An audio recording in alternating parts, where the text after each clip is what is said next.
Let's get this train wreck rolling. So we are starting off tonight's official streaming time with this wacky, wonderful deck from the mad brains of Jiggy Wiggy and Brian M. I had little to no input on this bad mamma jamma, but it's going to be a good time. I did cut the second Minamo School at Water's Edge for a Field of Ruin because I don't ever want to draw a double Minamo hand. They put in one Gemstone Caverns in this 80-card deck, which I think is correct. In its own little way, but they put in two Minamos for some reason, and I'm just not willing to take that risk. Other than that, this is unchanged from the version that they most recently posted. So what is this deck? It says Dice Prison, and that's an interesting thing to call this. So there's a bunch of one-ofs or not so many ofs in this deck, like our two copies of, what was it, Ensnaring Bridge, which is there because it's important.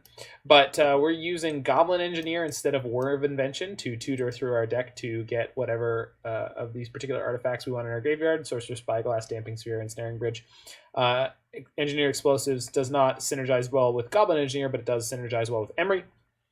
And then we've got Saheeli Sublime Artificer as a kind of centerpiece of this deck. So she says, whenever you cast a non-creature spell, create a 1/1 colorless servo artifact creature token. So when we are casting a lot of artifacts quickly, or Galvanic Blast, or what have you, she's going to create a lot of tokens for us, which are going to produce mana for Urza, as well as make Urza's construct massive. On top of that, we've got Emry, Lurker of the Loch, who's able to replay all of these artifacts from our graveyard. We've got our good buddy Coretapper. So this was originally based on the sort of Dice Factory deck. So the Dice Factory deck has, I would say, three key cards, which are Coretapper, which is a 2-mana 1/1 artifact creature mirror. It taps to put a charge counter on target artifact. You can sacrifice it to put 2 charge counters on target artifact. So with Coretapper and Everflowing Chalice, or newer comer Astral Cornucopia, both of these tap for an amount of mana equal to the number of charge counters on it. So what you can do with both of these things is keep charging them up in order to make a ton of mana. And then with that mana, you can do any number of things. The other Dice Factory decks would often play Chalice of the Voids for large numbers, or Mystic Forge, or things like that. Don't forget that Saheeli turns Chalice into Surge Node. Oh, yes. So the other card that was worth it is Surge Node. So Surge Node is a 1-mana artifact. It comes into play with 6 charge counters. And as 1 mana, remove a charge counter from Surge Node. Put a charge counter on target artifacts. The original purpose of this card, sort of, is to put charge counters on other cards. However, with Saheeli Sublime Artificer, you can make Surge Node into a Cornucopia or Everflowing Chalice, and then it will tap for 6 mana or whatever number of mana is for the charge counters left on it. Then we've got a bit of a wish board in the sideboard because we are of course, playing Karn the Great Creator. One of the newest innovations on this deck was Ghirapur Aether Grid. So this says tap to untap artifacts you control, deal 1 damage to any target. It means that we'll have a very reasonable game plan against a lot of mid-range creature decks. And then we might possibly be able to end some control games because they have to counter that, or hopefully they're out of resources by that point. So yeah, that's the broad strokes of this work of insane genius, as most of these Jiggy Wiggy piles are. So we're going to hop into a queue here and see what we can do with it.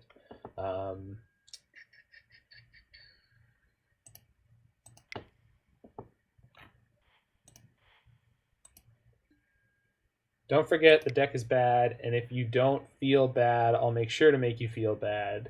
Well, I'm glad you've got my back. Hold on, view deck. Am I playing the right deck? I am. Good. League details. Play. View deck. That was quick. I just love clocks. Hey, we love the clock. We let it run out its full time. Oh, I think I played against this person earlier today. I think they were playing goblins earlier today. Whew. Yeah, we're not keeping that one. This hand is clunky. Why are you making the poor clock work that hard? The clock works the same amount no matter what I do. Yeah, I guess this is a keeper. It's not a very good one. I'm going to toss the Aether Grid because Saheeli will make artifacts for me here. I guess we could toss the second Coretapper, but Aether Grid's not good until we have a good number of artifacts in play. Especially in the dark, I'm more interested in keeping this kind of hand. Ah. Great. I love mulliganing against the black discard deck. Good thing is they won't know what to take. Probably just take Emry. Saheeli would be really bad news for them, though, if they never draw Temur Battle Rage. But they will. They always do. Ooh, okie dokie. Play Snow-Covered Islands since they don't know about the Scalding Tarn.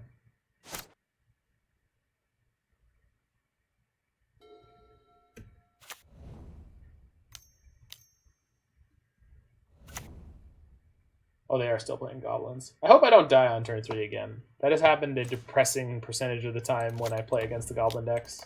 Like, it's like game 1 against goblins almost every single time I'll die on turn 3. And they kept 7, too. Like, they didn't even work hard for it if they just had it. Yep, they just had it. Just didn't even need to try. Didn't do anything. Turn 1 discard spell. So even if I had a removal spell, they would have taken it.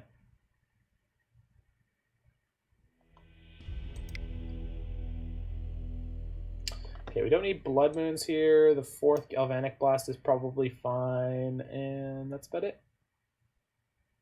Out combo the combo. Yeah, I guess so. I don't need Soul Guide Lantern here. Damping Sphere is similarly not good, but sometimes they play multiple cards in one turn. Although I'm probably more likely to play multiple cards in one turn. So we keep the Soul Guide Lantern. Yeah. It's not the worst thing in the world.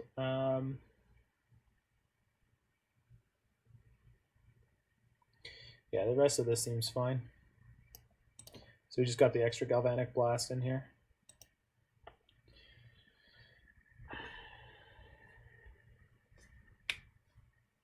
So Jiggy, that has been my experience like with every deck I've been playing recently too. I run into goblins once or twice a league, and it's like turn 3 combo you in game 1 almost every time. It's crazy.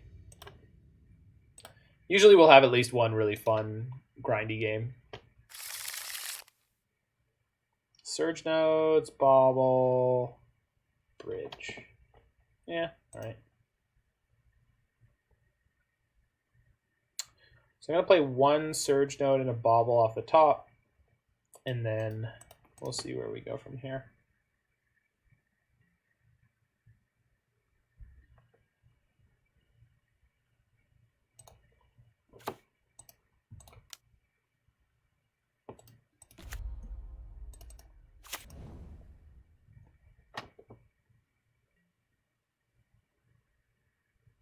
They did mull to 6 at least, so my opponent does not have perfect luck, just probably good enough.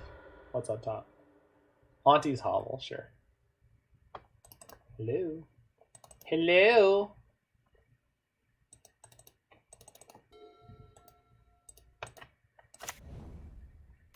There we go. Oh, of course. Why? Why would they not have a Thoughtseize? Please take my Ensnaring Bridge. I'm gonna take Saheeli. Please take my bridge. Please. Be cool. Just be chill. Just take the bridge. I don't need the bridge. They took the bridge. Weird. Okay. Yeah. Doing a whole lot of nothing. We do have to play the Fiery Islet next turn if we want to play Saheeli. Good lord. Well, I could hold up my Field of Ruin. Hold on. Yeah, so I can play Cornucopia on 0, then turn the Surge Node into a Cornucopia and tap it for 6. Problem with that is I don't have anything to do with that mana afterwards. So what we're going to do is play Cavern of Souls. So they can't combo kill right now. Name Artificer.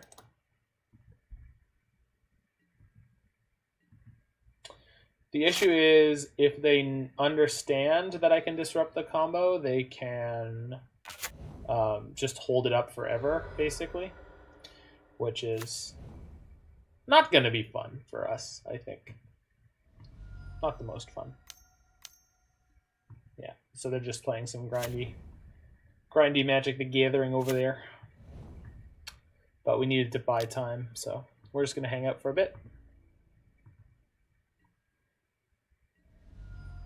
So we want to keep this Field of Ruin as long as possible.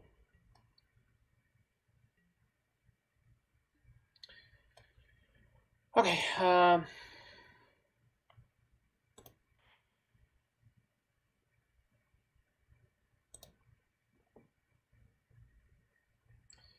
could play Saheeli, make 2 Mirror, and draw a card, which is not impressive.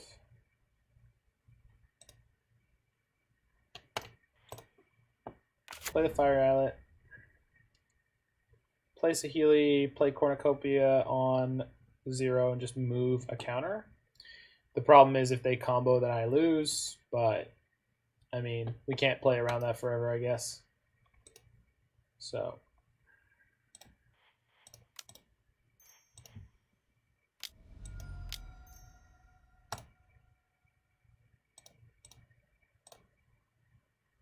guess I can make 2 Mirror instead to block for Saheeli. Yeah, this is probably better. It's not great, but it's better.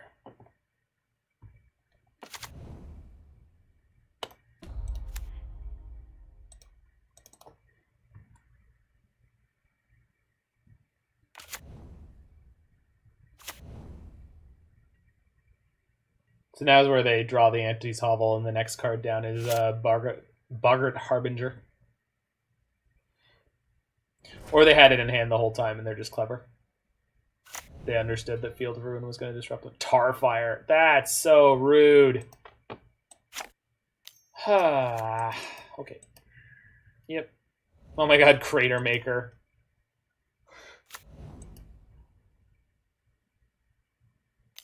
Oh my god.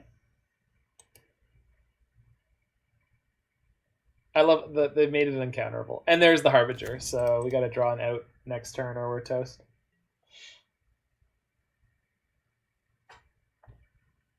I'm attacking Saheeli. Gonna block? No, Saheeli can take 1. Saheeli can take 1.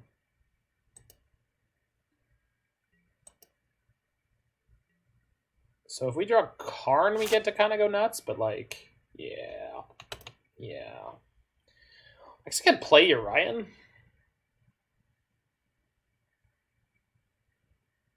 And reset my Saheeli and have Field ready to go. And possibly also draw a card with Fiery Islet. That seems good. Can I do all that? I think I can, actually. So let's see. Let's get Mountain.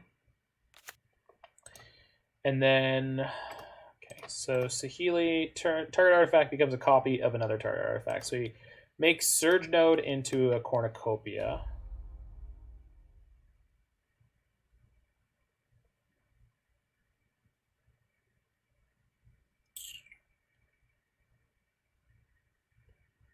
Oh, they can sack the Crater Maker. Shoot. They didn't, though. Interesting. Okay, so 6.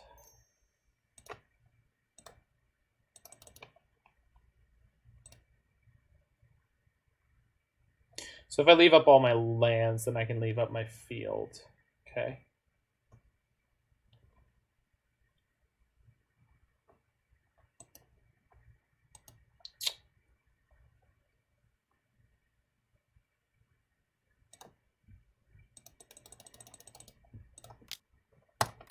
Okay. Big Sky Serpent.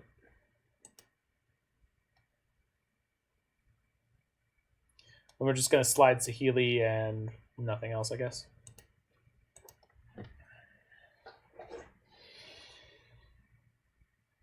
So this is kind of neat.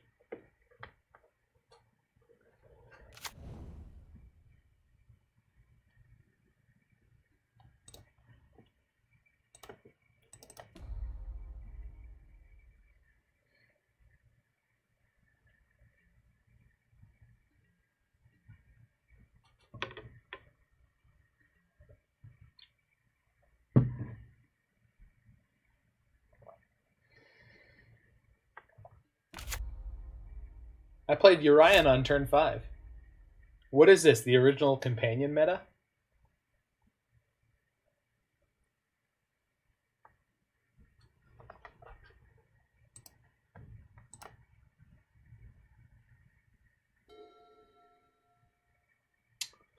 Bloodstained Mire on top. Auntie's Hovel. Reveals the Harbinger. Uncounterable Harbinger. Sure.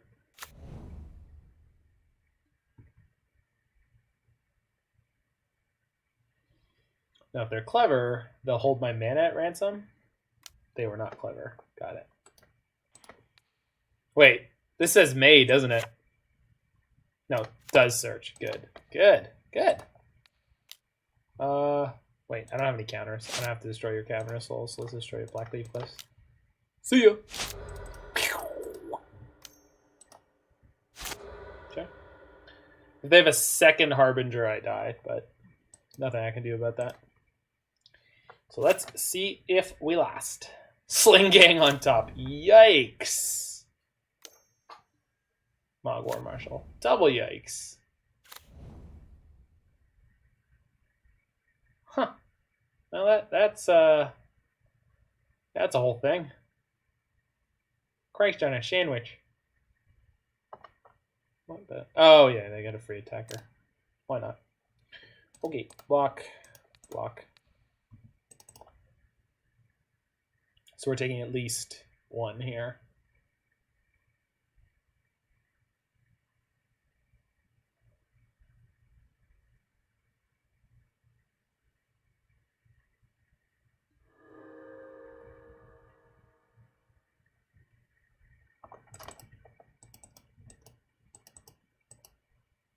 One, two, three, 4, 5, 6, 7. They can put me to 7 right now. They'll put me to 13 though. Huh? Resolves. Okay. They should have used that, but okay. Put a counter on the Cornucopia.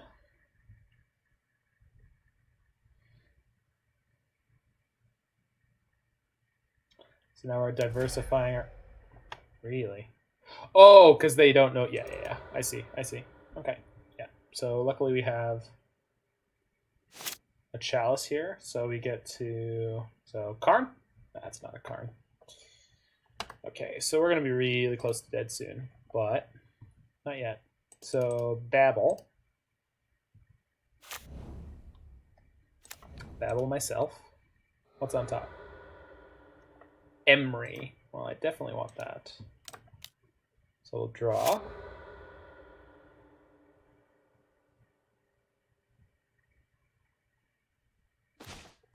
Play Chalice for 0. Yep. Play Emry.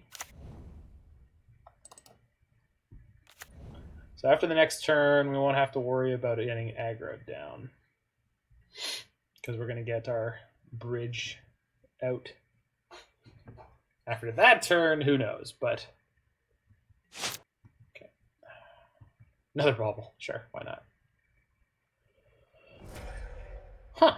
Oh, right, they need all the mana. They didn't sack it for damage again. Shit. Come on. Man, their draws have been... Even when they were bad, they're really good. I guess they're not playing Sling Gang this turn, so that ain't not bad. But, like, Jesus. Bye, Yorion. Probably? Maybe Emry? Yeah, okay, they know what's up. They can't attack for now, though. Wait, what? Oh, right. Oh, good. Of course they had a card in their hand. Well, son of a bitch.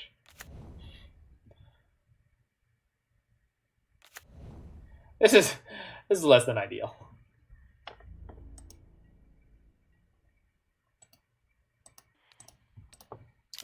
Move counter. Move counter.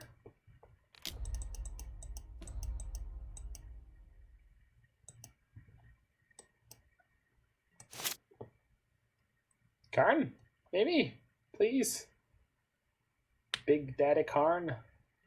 The K-Man. Okay, so... Yeah, that doesn't do anything for me. Well, hopefully we can just put out a large army of servos here, and somehow that will be relevant. I think what I am going to do is turn a servo into a bauble. Bauble myself. Urza on top. Well, that's maybe something. Second Saheeli.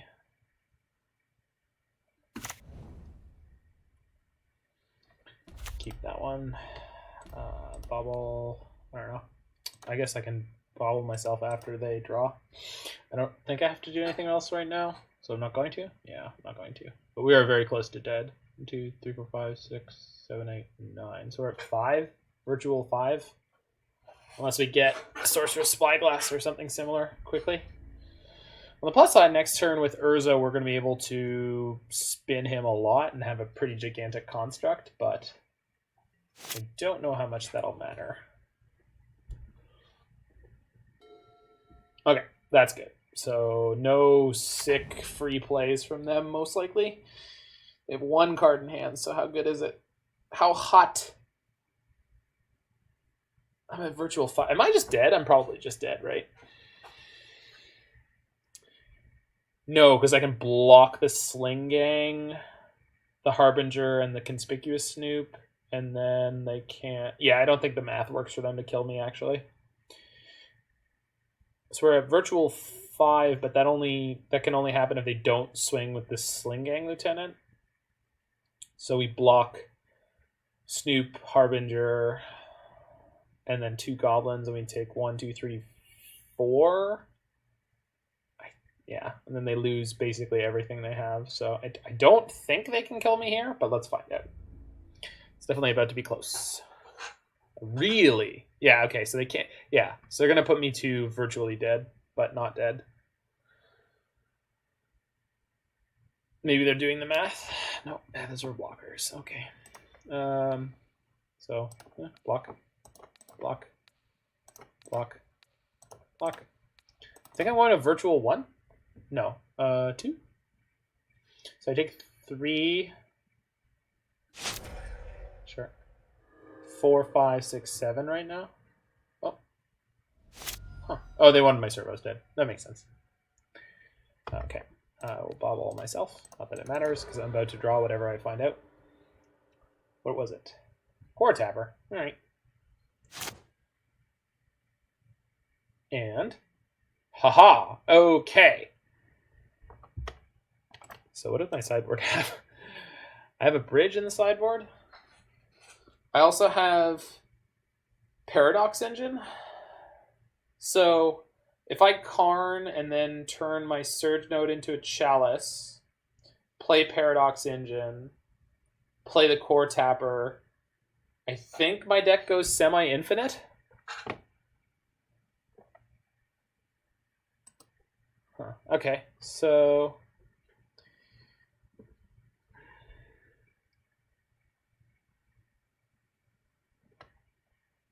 But it's only for colorless mana. And I need my Urza in play first.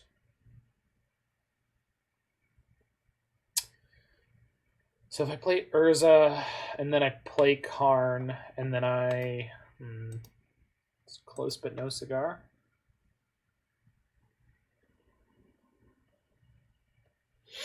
Okay, so Urza gives me just like 1 mana rebate.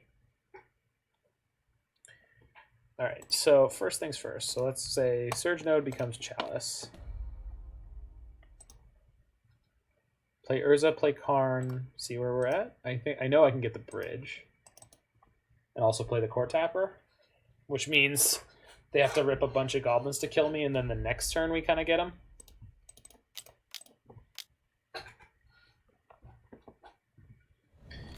Trigger. Oh no. They don't have a munitions expert, do they? I guess it wouldn't really matter.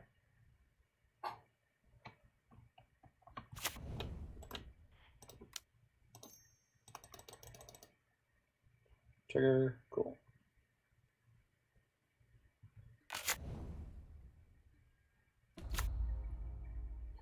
So, I have 1, 2, so 1, 2, 3, 4, 5, 6.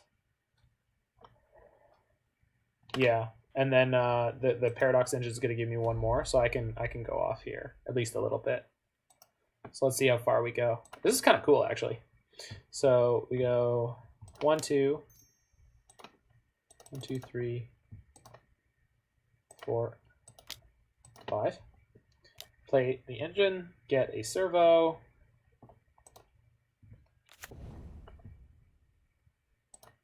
Tap the engine, tap the servo, tap the construct, play the Coretapper, untap all my stuff. We might be out comboing the combo. Always yield. Boom! Alright. Then we go tap for 5, 6, 7, 8, 9, 10. So spin Urza. That's a land. Spin Urza.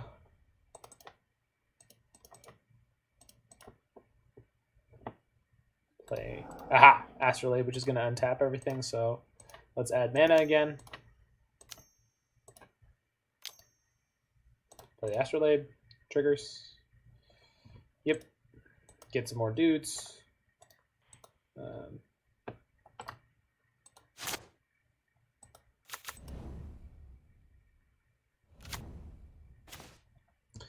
the Urza A. How to actually win this game? That's the real question. I guess I have to eventually hit Ghirapur Aether Grid. I don't need that.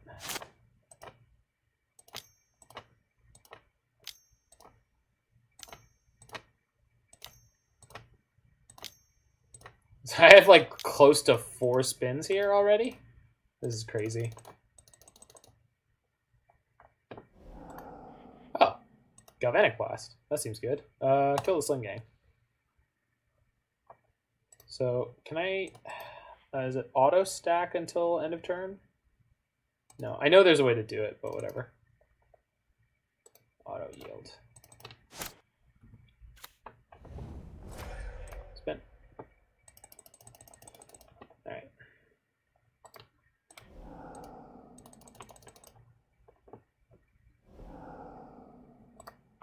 Play Goblin, untap. Put something in the graveyard. Not right now. Because if I don't have an Emry, I don't think it makes any sense to do that.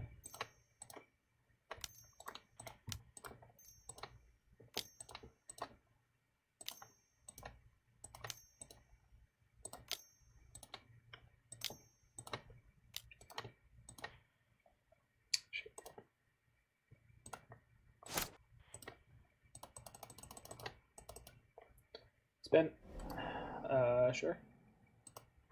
Another Saheeli.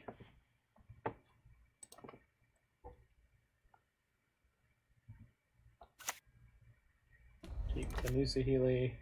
I could turn something into another Chalice here. Turn the Surge node into another Chalice. So now we can just go 5, 4, and 2. All right, so.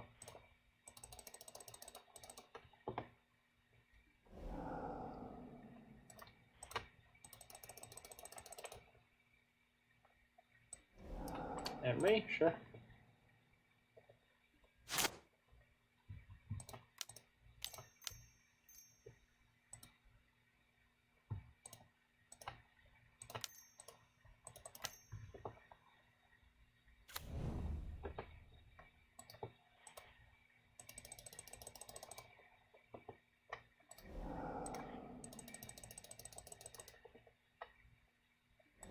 Oh my god, I'm flipping all my Galvanic Blast. Oh no, it's a Goblin Engineer, the last one.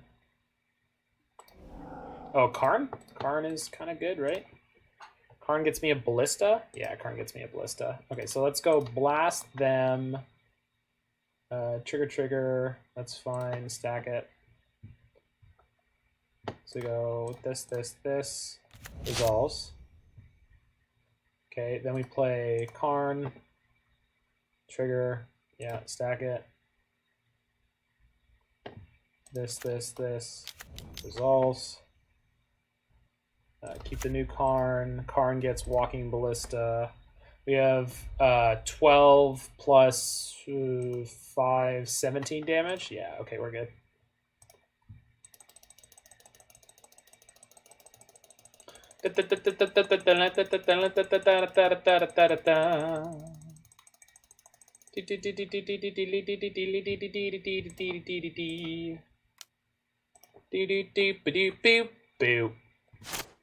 Hello. Hello, my name is Christopher Walken Ballista. I'm here to finish you off. Urza's put in a lot of work. We comboed out, and now you're dead. What is up, Penseur? We just absolutely annihilated goblins in game 2 here with our ripping through our entire deck with Saheeli, Everflowing Chalices, Karn, Urza. It was Paradox Engine is a hell of a drug. This was a sweet sequence that took like 10 minutes of clock.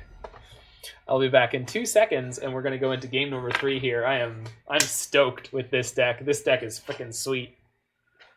I think there's definitely some cool things we can find to add to this too.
Alrighty.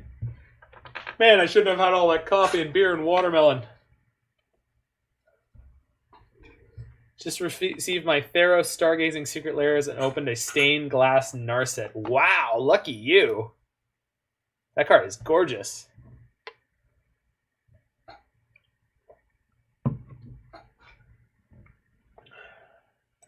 Sometime... Oh, tomorrow evening I'm supposed to get my... I'm supposed to get my cards from Face to Face. Finally, I ordered the Karns and everything a couple weeks back, and I'm gonna finally get to get them. Yep, I'm excited. Turn 1 Emry, you say? Let's see if my opponent mulligans at all. They did not.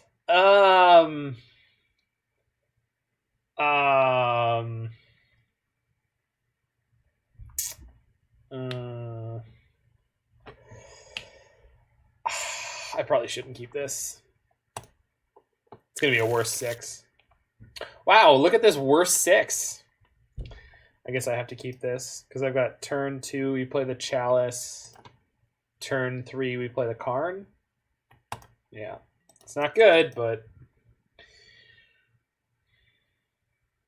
Karn and Ghirapur Aether Grid are like middle of the road cards for this deck, I guess, so we could get there with this. They finally drew an Aether Vial. Crazy. Yikes. Alright, well. Steam Vents it is. We do have Field of Ruin again to mess with their combo potentially, but at the same time, they have Aether Vial to put their combo in at instant speed, so it's kind of like 6 of one, half a dozen of the other. Yeah, they got to keep their 7 too. It just kind of doesn't look like it because they dumped them off. Do you remember the episode of Drive to Work about teaching new players? Trying to find it for my drive tomorrow. I don't know what the name of it is. It's something like teaching new players, and I want to say it's in the high 400s, low 500s. I can look it up if you remind me in between matches. So, yeah, we're just in on let's not get comboed right now. So 1 multi-kicker, CMC2. Okay. Let's not get comboed right now. Yeah, and that's like a guesstimate on the on where it is in the Drive to Work back catalog. Okay, if they have the Boggart Harbinger, we're just dead on turn 3 again. Exactly like game 1, just 2-card combo, we die. Nope. And Aether Vial on top is not great for them. They do have a Munitions Expert, which means my Karn and my Emry will not be long for this world, although that's kind of a great draw, because instead of playing into their removal, we just get to play out Ghirapur Aether Grid. Can't ping this turn, so... But I think... Yeah, I think that's correct. I think that's which episode it is. Okay, so if I get to Karn next turn, we're going for Sorcerous Spyglass, and then I still need to survive another turn after that. But double Snoop. Okay, well. No Harbinger. Whew! Keep dodging it. Uh-oh. Wait, no. They'll draw the top card, but they can't vial in the top card. So I don't know if they're going to do it. I think they will. Sting Scourger. Nice. Is this a force? No. Oh, it's got the new school text? This card is from friggin' Plane Shift. What is it doing with this text? Oh, that's so frustrating. Oh! Well, all right then. That's a draw. All right. So, Field, Spyglass, name Conspicuous Snoop. Sorry, Planar Chaos. It's from Planar Chaos. Planar Chaos. Yeah, Planar Chaos. Wow, their hand is really bad. Okay, so we get the name Snoop here. I can only ping once. They can't actually put the Munitions Expert into play right now, so I think I should just play my Emry, and then they get to kill it on their next turn, but that's fine. Because they actually have to spend real mana for that. Or I guess they could Sting Scourger it. And then... I probably should have just played Karn there and wished for something. Oh well. So we're going to go to 9, and then the next turn we're going to be able to go get the bridge, and then we should be safe relatively quickly. They do have Crater Makers in their deck, so we have to watch out for that. If I get a second Sorcerous Spyglass, I think we're naming Crater Maker, or Sling-Gang Lieutenant, depending on how low we are. Okay, so their hand is 2 lands, Sting Scourger, Munitions Expert. So they're probably going to play the Sting Scourger here. And bounce my Emry? Yeah, looks like it. Nope. Munitions Expert, sure. Bye, girl.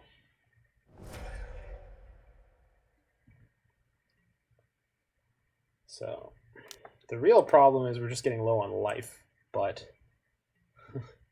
cross that bridge when we get to it, I guess.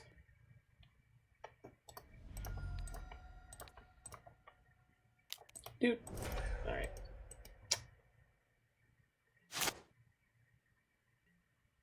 Cornucopia. Do you matter? Yeah, you do, because you give me an extra thing to ping with.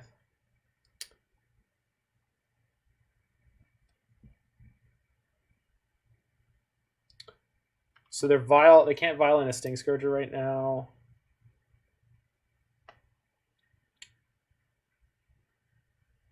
So we just have to dodge them hitting Harbinger.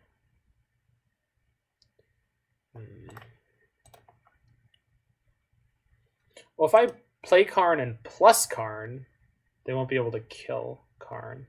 I'll be able to kill one of their Snoops and then kill the other one the next turn. So let's play this Cornucopia on 0. Play Karn plus Karn. This also turns off their Aether Vials, which is kind of good.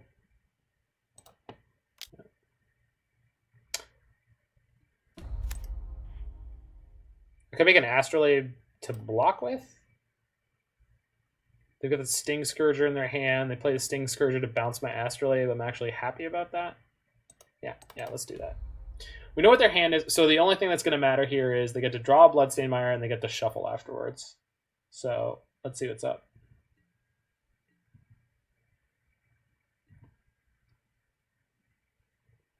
So if they fade 2 draws.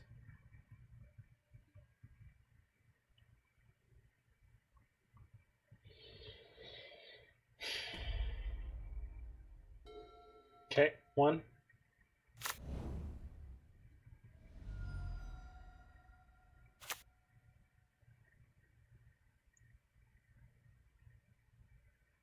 That is horrifying, right? No, because they're all tapped. So they can't do anything with them.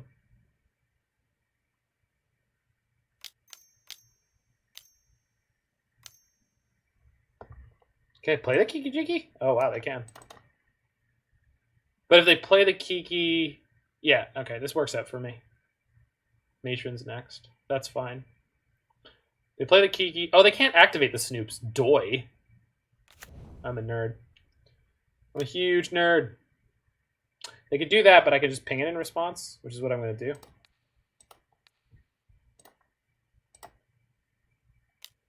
One Snoop. Dead Snoop.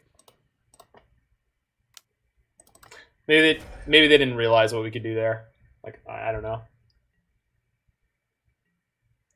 So we have Snoop, Spyglass. They're going to attack the Karn, and then I'm going to get Ballista and play it for, what, X equals 3?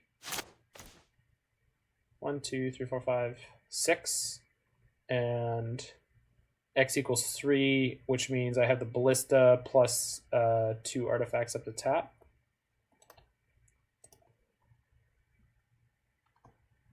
Their top card is Matron. Matron is not actually a problem, right? Because Snoop is turned off right now, so I just have to kill Kiki. Yeah, okay.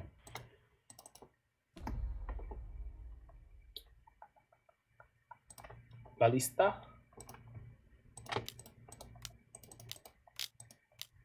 Okay. I think we go... Oh, they're going to be able to Matron for a Ringleader. So I do want this to block. But I should kill the... Yeah, I should kill the Kiki before I let them do anything. So I have 3 pings available. I can ping with Ballista. I can tap the Ballista in the Cornucopia. I guess, yeah, and then I can ping with the last counter off Ballista if I need to. So they should Matron for Ringleader, but they can't do anything after that because they won't have enough mana. Unless their top card is something they can play. So we got to be a little bit lucky again. Whew. All right. They get to play the Matron, which lets them search. This deck is a deck? Yeah. Whose boat is this boat? I don't know. Could be anyone's boat.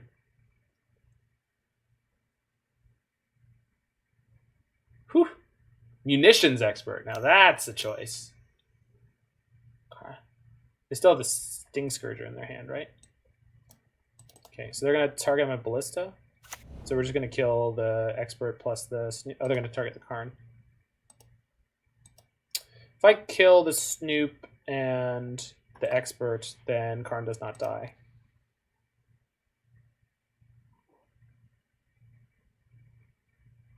Do I care about Karn dying? I have a replacement Karn. They have Sting Scourger in their hand. Yeah, I do. Because I don't want them to Vial here. So kill that. Excuse me. I would like priority. Hold on. Gotta make sure. Target that. Tap this. Tap this. Okay. Ping. And one more time. One more time. Bloop. Alright.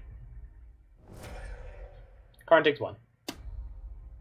Lantern control with Karn. That was a thing. Canister was playing that before Mox Amber got banned.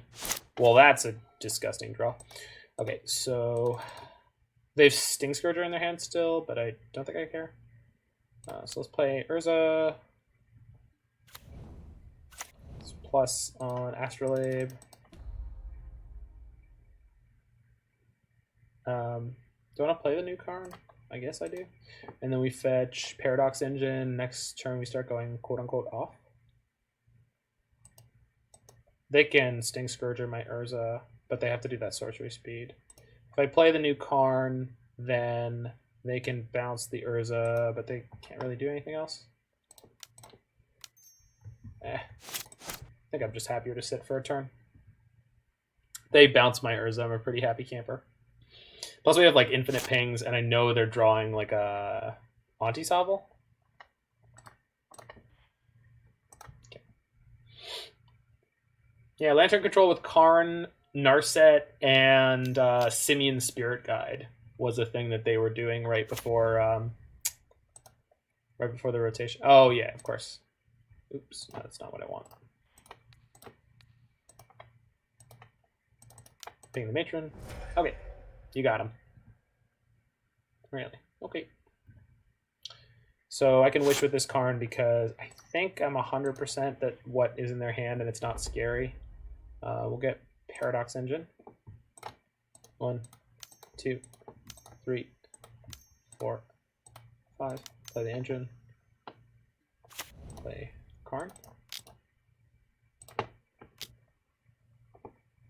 Yield. Karn comes in. 1, 2, 3. The real problem here is going to be clock. Because I can wish for, what can I wish for? Is there a beater out here? There's no beater. There's no nothing. Okay, what do I bury here? I don't even know. Bridge, I guess. Okay, and then we can go 1, 2, 3, 4, 5. Wish. Spyglass, I guess? Yeah, because then we could Spyglass the Crater Maker. Yeah.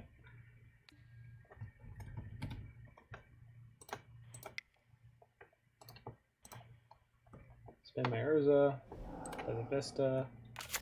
We just go activate, ping, activate, ping,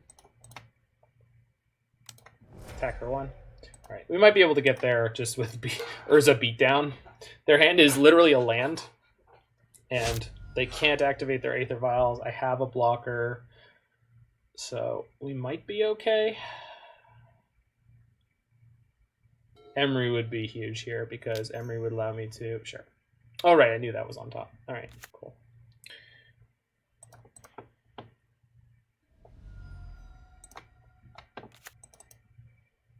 Oh, I can animate a Paradox Engine. That's what we're going to do. So animate Paradox Engine, attack for 7.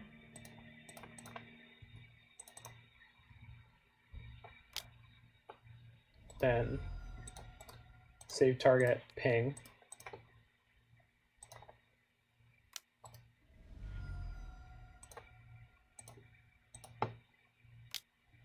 Play Coretapper. Untap all my shit. Pass the turn. Okay, maybe we get there. Always remember the God Pharaoh statue play. Just animate your 5/5 artifact. It's fine. You're just gonna kill the shit out of them. It's all good.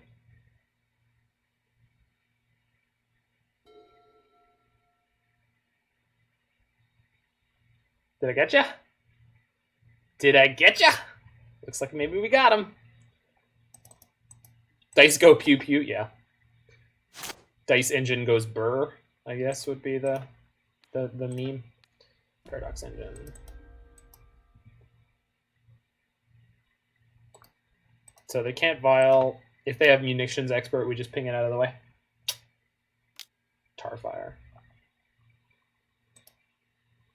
That okay. Kill you. All right, that was super sick. Good job, deck. Ghirapur Aether Grid coming in the clutch. Works for me. Man, that was cool. That was cool. I want to play Tezzeret in here. I want to play Tezzeret Agent of Bolas. Let's go! Yeah, that's right, man. Let's go. Freaking sweet, man. Freaking sweet.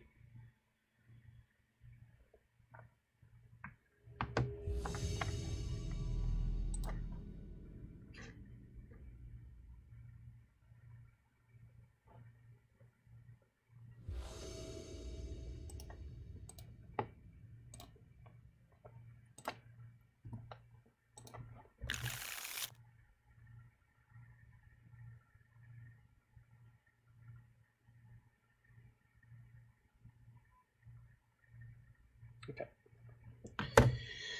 Wow, this is the best hand we've drawn so far. Keeping that one.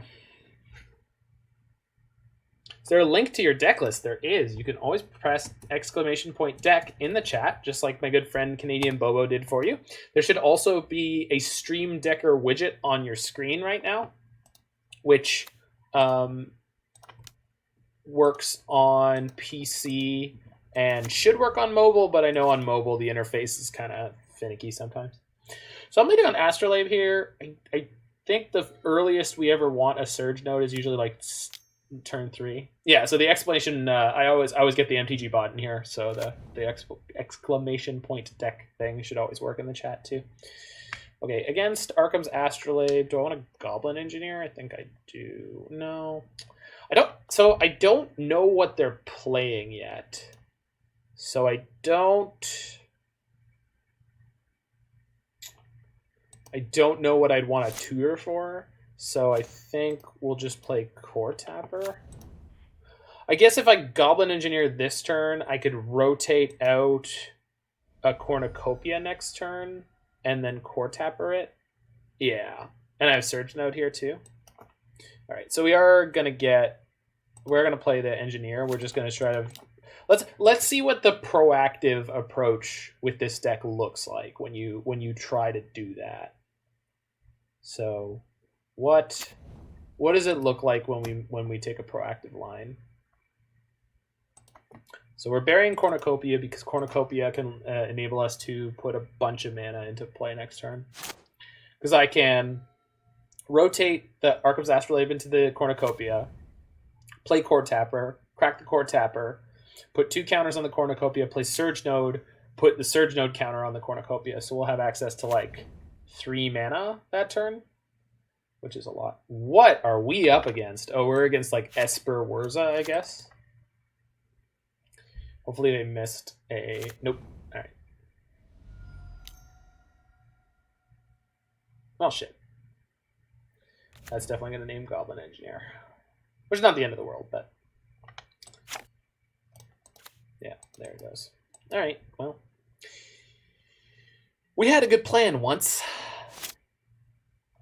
Oh, well. Now we do again. So... Play Scalding Tarn. So we play Chalice on 0, Surge Node, then Coretapper. We can tap it for 3, but I don't really need to do that, so I think we're just going to play Chalice, Coretapper, and Galvanic Blast. And then beat down for 1, because we can.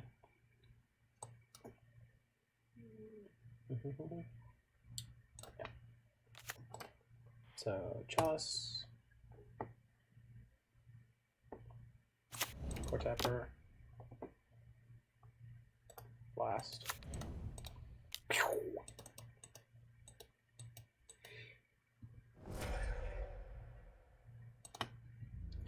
This means next turn we can add 1, 2, 3, 4 counters to the Everflowing Chalice if we want to. And then play the Urza. Lock the Foundry, sure. We can beat that.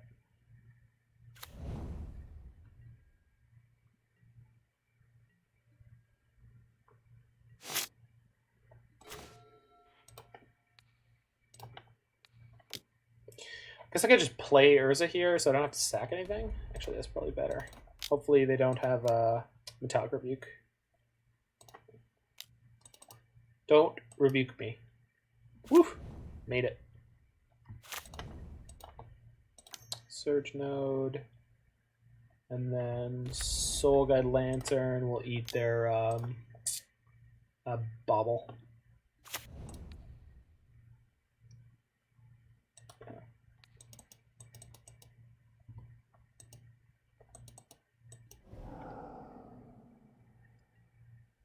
Bone Miser? Is that another creature that has a special action attached to it, Alex? I know it's not.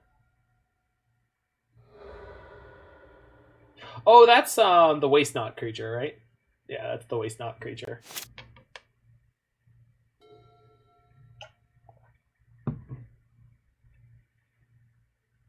I'm just wrecked.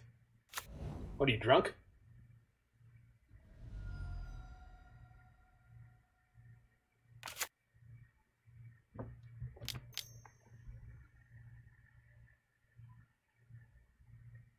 Well, that's a bad thing that happened to me. But if they are unwise with it, we'll be able to exile it, so we'll see. It's possible they screw up.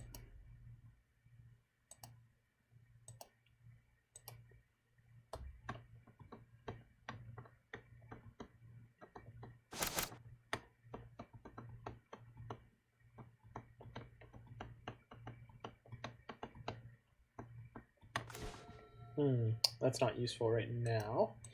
Okay, let's go Combat, attack with Urza and the Construct, see what happens.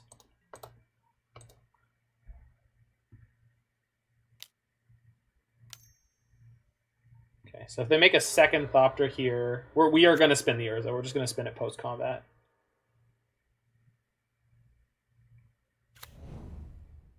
Make a second Thopter. Do it. Do it. Do it. Do it. Rats.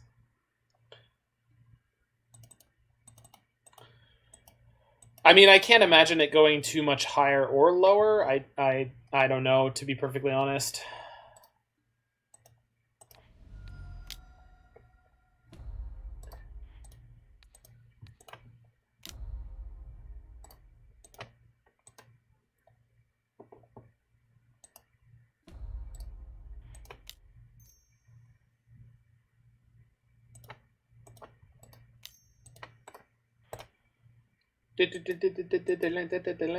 Oh, man.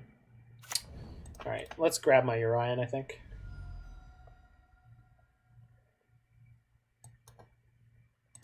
They're so lucky they naturally drew their Pithing Needle. I don't have a mana to activate this. Wait, I don't need mana to activate this. Never mind. We good. We good. Love rhubarb pie. Rhubarb pie is delicious. Wait.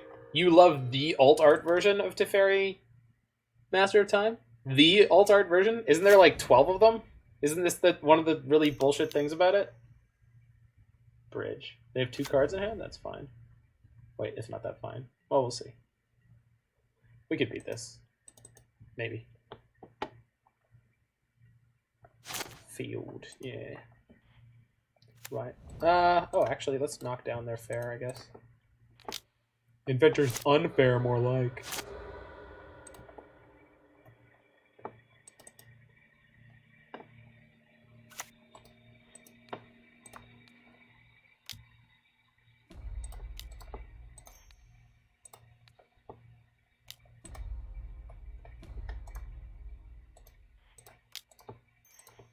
Wee. There we go. Now we're cooking with propane. All right. I think we're gonna play Yorion, and if we're gonna play Yorion, let's cast this Chalice. So.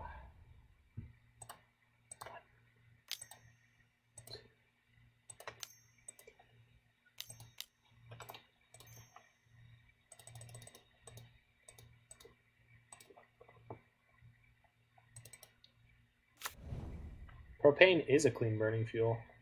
So, Goblin Engineer, Coretapper, Arcum Astrolabe, Surge Node, Everflowing Chalice. Yeah, okay. Done.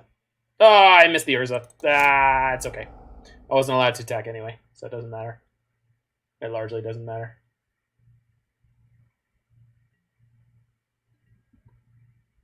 So, and then they can only make 2 Thopters here. Yeah. That's a clean burning hell, I tell you what. Yeah, you can make 1 more.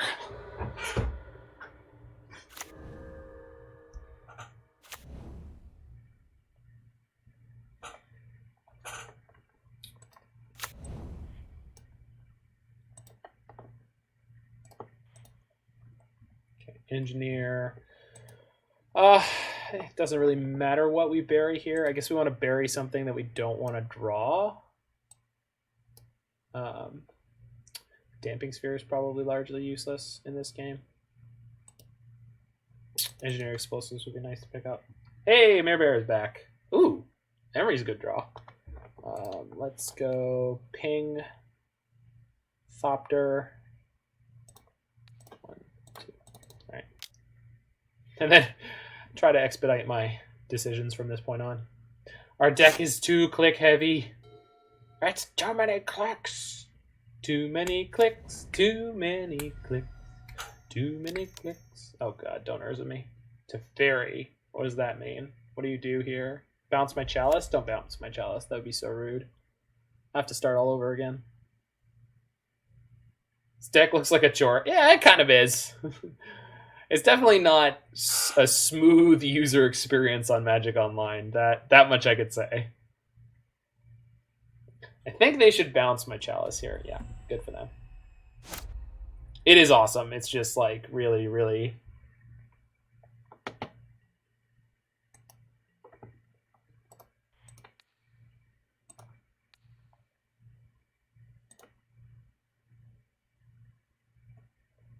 No, I want to Surge Node that Chalice. I could ping the Teferi, then they could make... No, they can't. Okay. Yeah, they can't make as many Thopters as they want. Okay, there we go. See ya. Cut to clicking montage. Push it to the limit. Limit. Walk along the razor's edge. Don't look down. Don't lose your head until you win it. Even Rocky had a montage. Montage. This matchup is silly. I agree. Chalice. Cornucopia.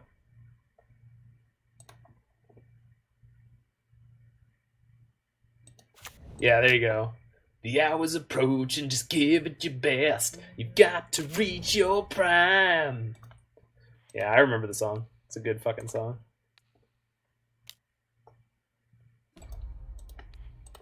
Show everyone what's going on. You need a montage. Montage. Sports training montage. Montage. It's a great movie. Bauble. Alright. Can I spin again? 1, 2. Yeah, I can.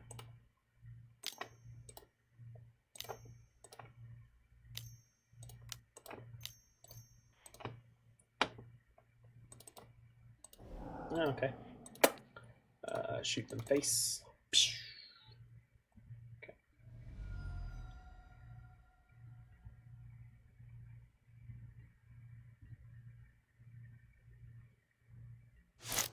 The best was putting Barrett's Privateers in quotes on someone's stream. What is Barrett's Privateers? Final Fantasy VII non-reference? Oh god. I can't stop that. Oh, their deck's playing the combo kill and mine isn't. Okay, well, give it our best. Clearly we need Unwinding Clock for the Urza Mirror. Google it and thank me later. Jackie Chen, 1917. So the way we won before is we got Paradox Engine out of our sideboard with Karn. And we went off because with Urza and an Everflowing Chalice on like 5, plus a few more artifacts, every time you cast a spell, you untap all the artifacts, and then Urza gets to spin again. So, but on top of that, we're just gonna play the clock here because I don't know. I don't feel like losing anymore today. So we'll see. We'll see who wins first. And like we're behind on clock. Can't even use the Dingus Egg. Dingus Egg fixes everything. We'll fix this one. We need a Dingus Egg for artifacts dying. I wonder which line... Like, are they taking this spin Urza until they find... what?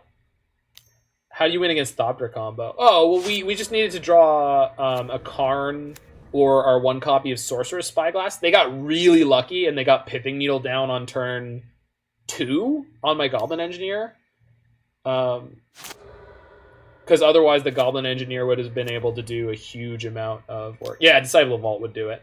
Hey, it's Roy! How you doing, Roy the boy? Hope you're well.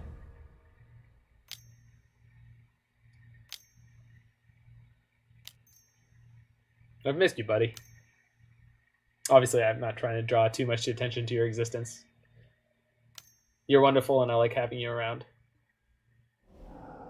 Another Urza? Sure.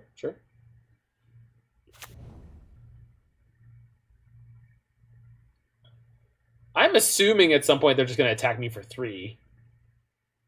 Right? I mean, that's what I would do if I were them.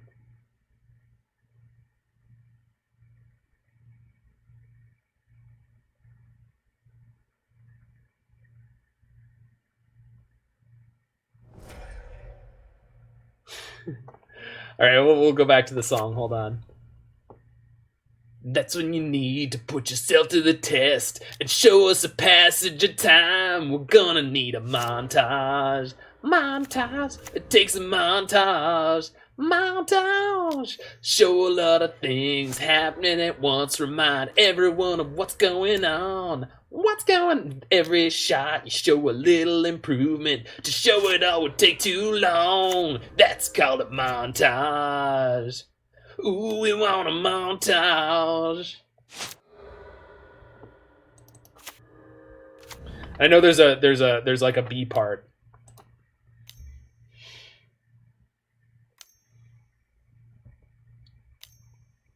Anything if you have to go from just a beginner to a pro, you need a montage. Ooh, gotta have a montage.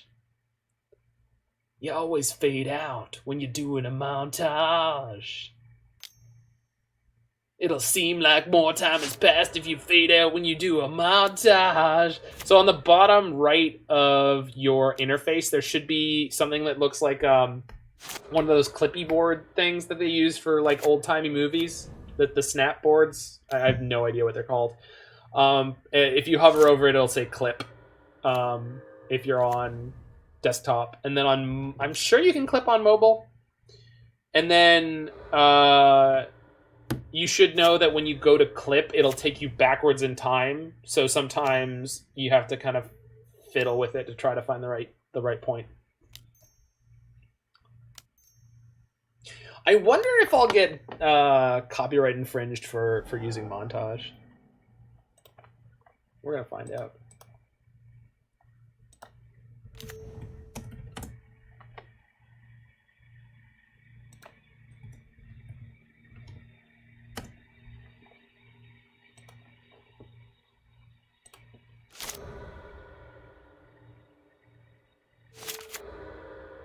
Man, they have not asked me to concede or anything yet. Good soldier.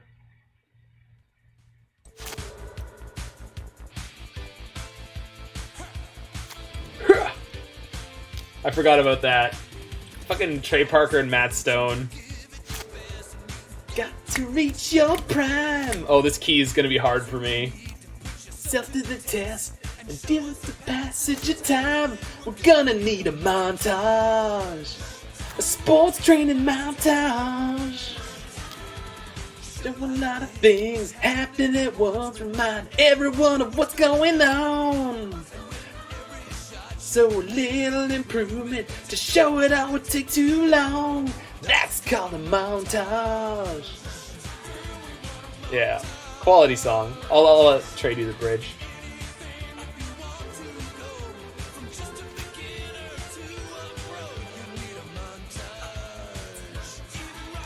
This is my opponent not understanding when to kind of like cut their losses and just attack me for 3 and then kill me next turn. Which I guess they legitimately should be worried about because if like I find a bridge, does he have an instant kill? I don't know. Probably not. Most of the Urza decks don't play one. So I don't know. Yeah.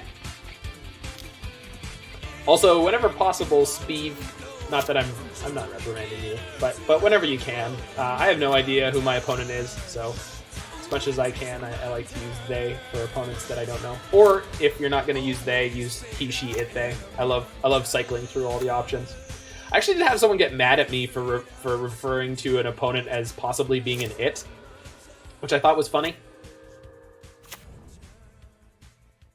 I just think it's a good little change we can all make.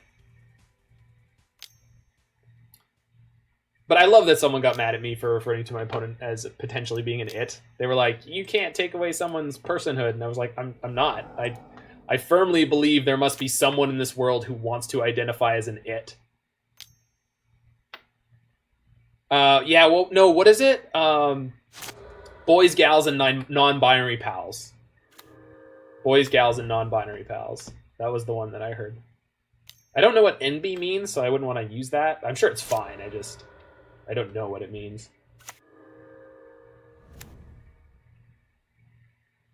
The funny thing is, our deck, if we had the Thopter Sword combo, we would have... Okay. We would have... Oh, it's a different way to spell NB. I see. Well, if you had typed NB, the 2 letters, I would have understood that. But for some reason, my stupid caveman brain was like, ENBY, NB. I don't know what that means. They're going for it, though. 46 life, you know? They're, Have you seen their constructs? They're fat. Ding, ding, ding, ding, ding. Ding, ding, ding, ding, ding, ding, ding, ding, ding, ding. Bing, bing, bing, bing, ding.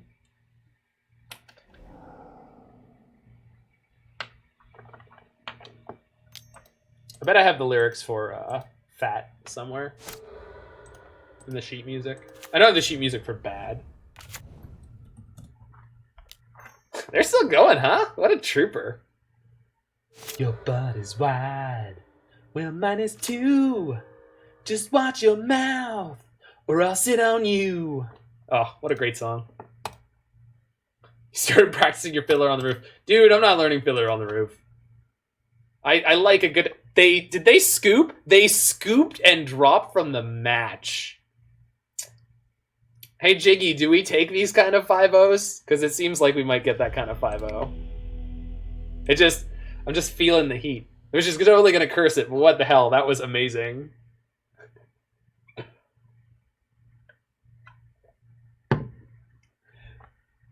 They didn't say anything. They could have attacked for 3. And then they could have killed me next turn. I think they didn't want to have to suffer through attacking me for 3 and then having me play something and which would cause them to lose after they wasted all that time. Like I think they just sort of were like, I can't deal with this, I'm out. Which I respect in its own way. But I think they should have just like cut their losses way earlier and just attacked for 3. Like, they should have just made, like, 20 Thopters and attacked me for 3 and given me 1 draw step to get out of it.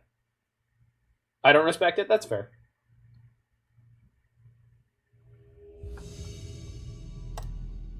Yeah, playing Thopter Sword online is dangerous. Sante, yikes.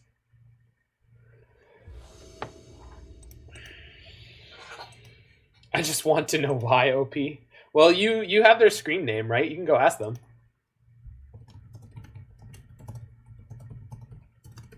I didn't wish them good luck and have fun last round, so I kind of feel bad about it. I don't need to, but I do. Okay, so we're on the draw here. But a one-lander kind of does it, so I'm going to keep this, and we'll see. We've got 2 shots at a second land, but even without a second land, we start kind of doing stuff. Obviously, it's going to be a bit slow, so if we're against something like properly aggressive, we're definitely going to be in trouble. But we have Engineer. Engineer's pretty helpful. It's hard for Engineer to live, but glory to victory, glory to the Empire. Which Empire is that, buddy? I gotta know which Empire. Nice. Sick top deck, yo. So Surge Node plus Cornucopia / Everflowing Chalice is super neat. Oh, Kapla. Okay, so that's Klingon. Kapla! Also a good moment from Ooh, we're against Canadian Threshold in Modern.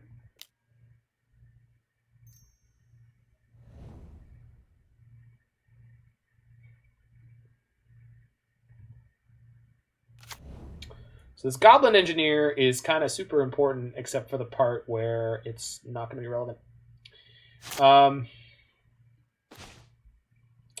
What I could do is play Cornucopia, put a counter on it, tap 2, play the Coretapper,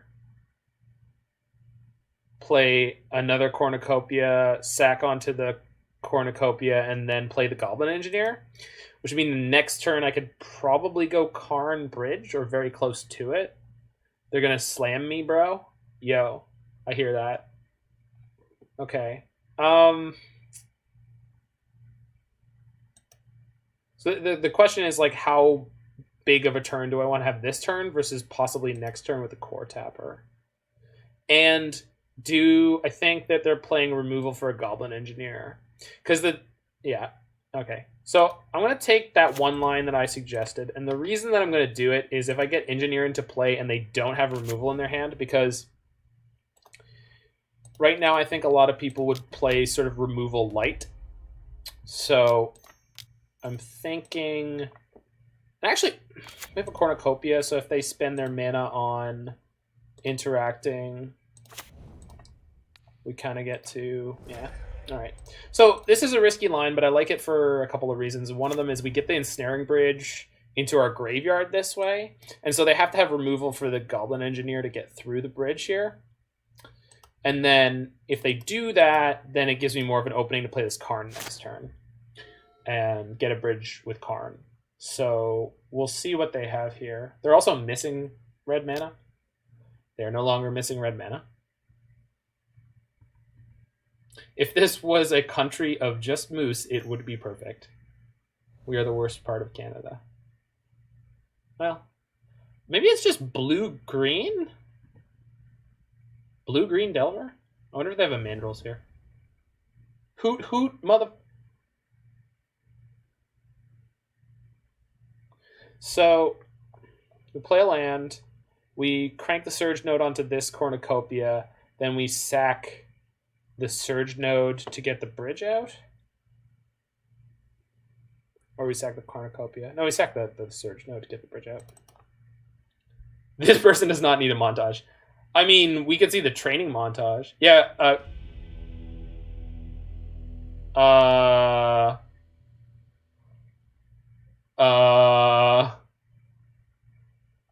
okay.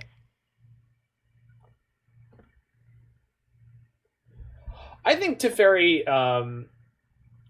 Master of Time is good enough for Modern. I don't know in what form or fashion it's good enough for Modern, but it definitely is good enough for Modern. It's like, I could see it being like, I don't know, just a shy above Tezzeret Agent of Bolas, or something similar to that. Oh, good. Well, I'm happy to have you. Oh, yeah. How was the move, Jiggy? Hope you and the fiancé are settling in well. Okay. Do I want Force of Negation in this matchup? Man, our blue count is abysmal. We should probably be playing Mystical Dispute, Jiggy, here. for these cards. Blood Moon is another interesting question too. I think I should be playing one of these two both board. And I don't. Okay, I think I board out one Saheeli. No, I want the Soul Guide Lantern. I want the Damping Sphere. Oh, Sorcerous Spyglass I don't need in this matchup. At least I don't think that I do. And so the question is, do I want one of these things? Just tired from stress. Oh, so it's a smart person. Movers save lives. That's actually true. When I moved into one of my apartments, the staircase was super not legal because the building was old, so it was sort of grandfathered. And yeah, that was pretty sketch. I think I'm going to rock with this and see if I can get away with it. I'm not sure about Blood Moon because we just didn't see enough. Eventually I'll have enough money to pay the movers to pack my stuff too. I don't know if you necessarily want to do that though, because then it would be like, unless you have movers that are like super top of the line where they like move all your stuff perfectly. How's the deck been feeling? We beat goblins, so that was good. We beat Thopter Sword combo where they went off and they spent like 10 minutes comboing before they scooped, which they didn't need to do, but all right. I think I'm going to keep this because double interaction's good. It's not great interaction against some of their creatures. Hopefully they do play Delver. Yeah, good. And then hopefully I don't have Force and Negation. Although Force will be fine because I've got double. I think I'm going to fetch a red. I don't really need double of... Eventually I need double blue, but almost all the other lands in my deck are blue, so I think we'll get there when we need to. Oh, we burned it. Toasted Delver. That Delver's toasted. Okay. I would have liked to draw a cheap artifact somewhere here, but... Beggar, not chooser. Okay. Coretapper. I hate Delver. Why do you hate Delver? Do you play Legacy? You must play Legacy if you hate Delver. Shock. Stomp? Also, maybe I should have boarded in Blood Moon. I guess I should against Delver. EOT Manamorphose. What the hell is this? Are they filling up their yard for a Delve threat, I guess? Nope, just cycling it. Weird. You played Enchantress. Yeah, Delver seems like it could kill the head of Enchantress. They were missing red last game, by the way. That's probably why they scooped. They had multiple Manamorphoses, and they couldn't hit their red mana. Yeah, basic island is smart. Yep. Hoot hoot, mother...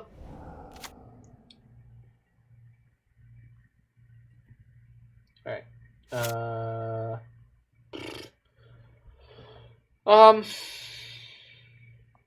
I guess I play Engineer and I put...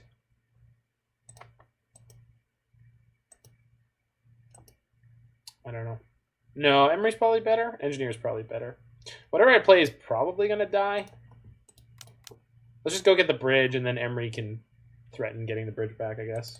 They definitely got stubbed. Well, that was the reason why last... Yeah, that was the reason why last game I took the line that I did, is because they couldn't stub it. They conceded before I explained it.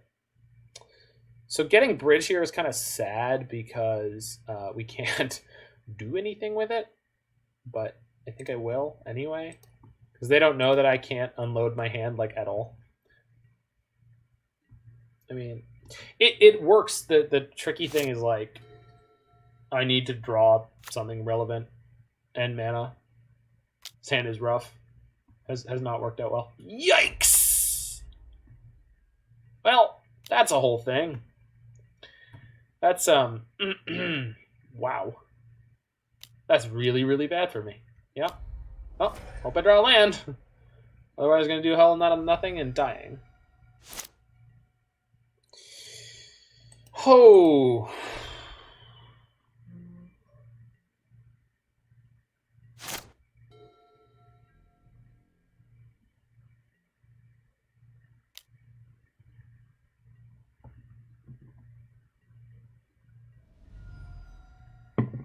Yeah, so we're in big trouble now.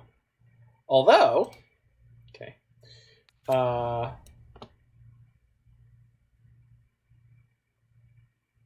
guess I'm naming Merfolk? No, I'll name Wizard. There aren't any other wizards in the deck other than Emry, I think, but Artificer? Artificer is what we would name, but the thing is, we can't do that right now. I think this is going to be too little too late, but we'll try. Emry's a wizard for some reason, not an artificer. No, artifact? Name Brushwag. We're not naming Brushwag. Alright, well, we flipped a bunch of good stuff there. And we still have the bridge from before. The problem with the bridge is it's going to get stubbed. And we're just going to die, I think. But stubbed or remanded or mystical disputed or... Okay, or we'll never be able to play it anyway. Hooting Mandrills being a 4/4 is nice, because we could kill it with this Galvanic Blast if we had enough artifacts in play, which we're never going to have. Dying to the Tempo deck. Ho! Well, we have Karn at least. Do you consider all the variants of Snow as one deck? Nope, I do not.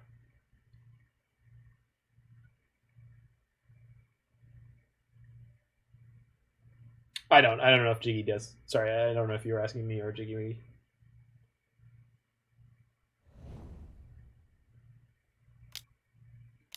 Ooh, that's a big boy. Okay, so we can't bridge. I guess if I draw... That's cheap, but not cheap enough. So I guess I have to chump block with Emry and then hope somehow we get another turn. Pretty happy to just concede, but whatever.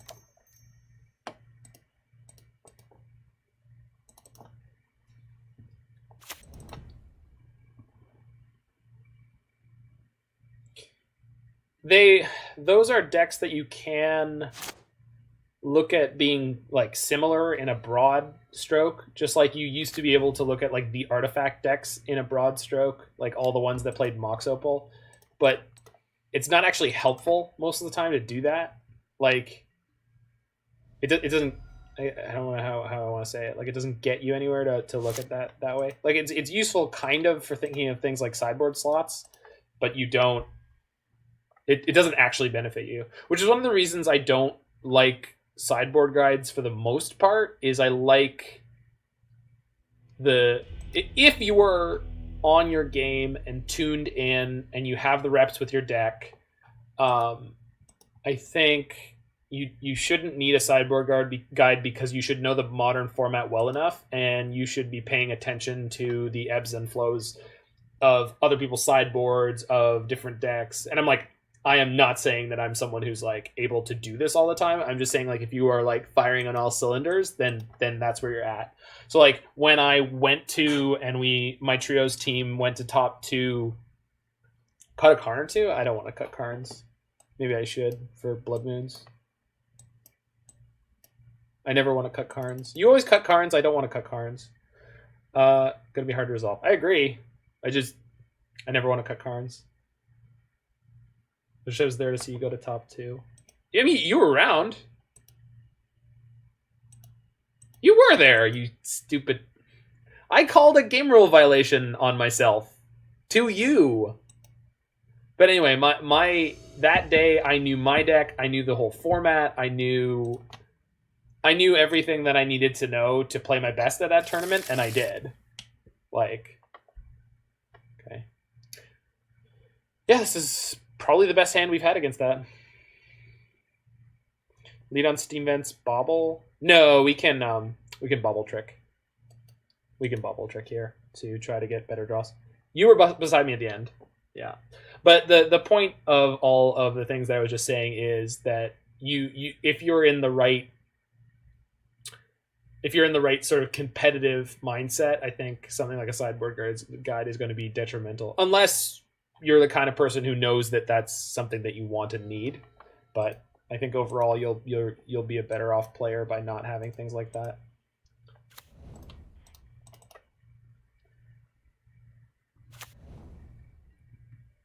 But sometimes for some people it helps them because That way they don't forget cards that are in certain archetypes, which I've done before.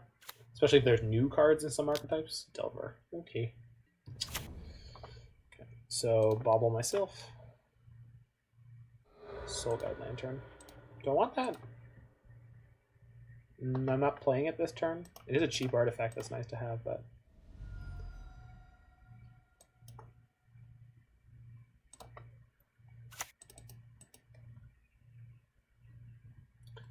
Okay, what do we get?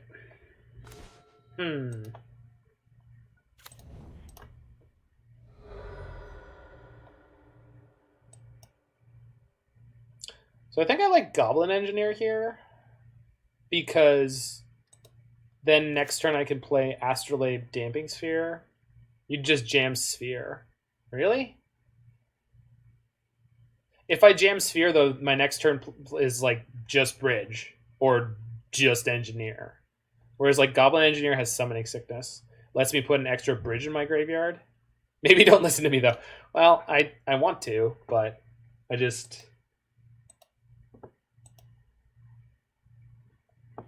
Let's look at the deck. Is there anything else that's worth burying besides Bridge? Because if they have a Surgical again... Well, yeah, but I'm just going to go... If they have a Surgical again, like, that's not going to be good. Listen to Jiggy. They're trustworthy, I assume. So, if we play Engineer and I put Bridge in the yard, then next turn we could play Tap Land, Astrolabe, cycle out for the Bridge. Which doesn't matter because I'll have way too many cards in my hand, but... You know what? Not being vulnerable to their Surgical Extraction sounds good. It also makes it hard for them to play out more threats. So, we're gonna trust the Jig. Go with the Jig. They are playing Manamorphose, so like Damping Sphere is definitely something I want to have in play. And like as soon as possible is probably fine. Also, their Delver didn't flip, so I think we'll be okay. That's a big boy.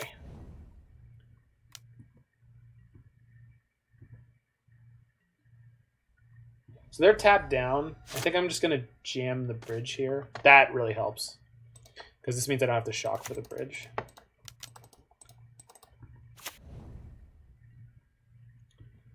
If the Goyf gets too big too quickly, we get to dodge it. Next turn we can go Steam Vents, Astrolabe, Goblin Engineer, or just play Urza into... No, we won't be able to play anything else if I play Urza first, so I think we'll play Astrolabe, Goblin Engineer next turn. How good has Bridge been? Good. I think we beat Goblins one time because we had Bridges. Okay, you're not playing any more spells. I hope the 3/4 Tarmogoyf is worth it. Actually, if they hit a land, they could play a spell. Well, or they could play a 1-mana spell, I suppose. Thought Scour themselves. 2 big bodies. Is it? It's a 1/4. The token's only going to be a 3/3. And we have the shock for it, which is deterring me. Because I'm already at 13, which is like, it's not low, but it's not... Okay, yeah, alright, we'll play Urza this turn. This also means their Goyf is getting close to not being able to attack. Which is kind of great.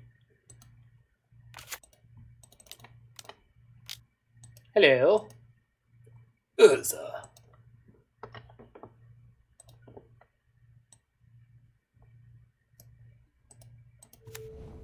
I need to like look up a good Urza quote and then like record an Urza voice line and put it in my my soundboard.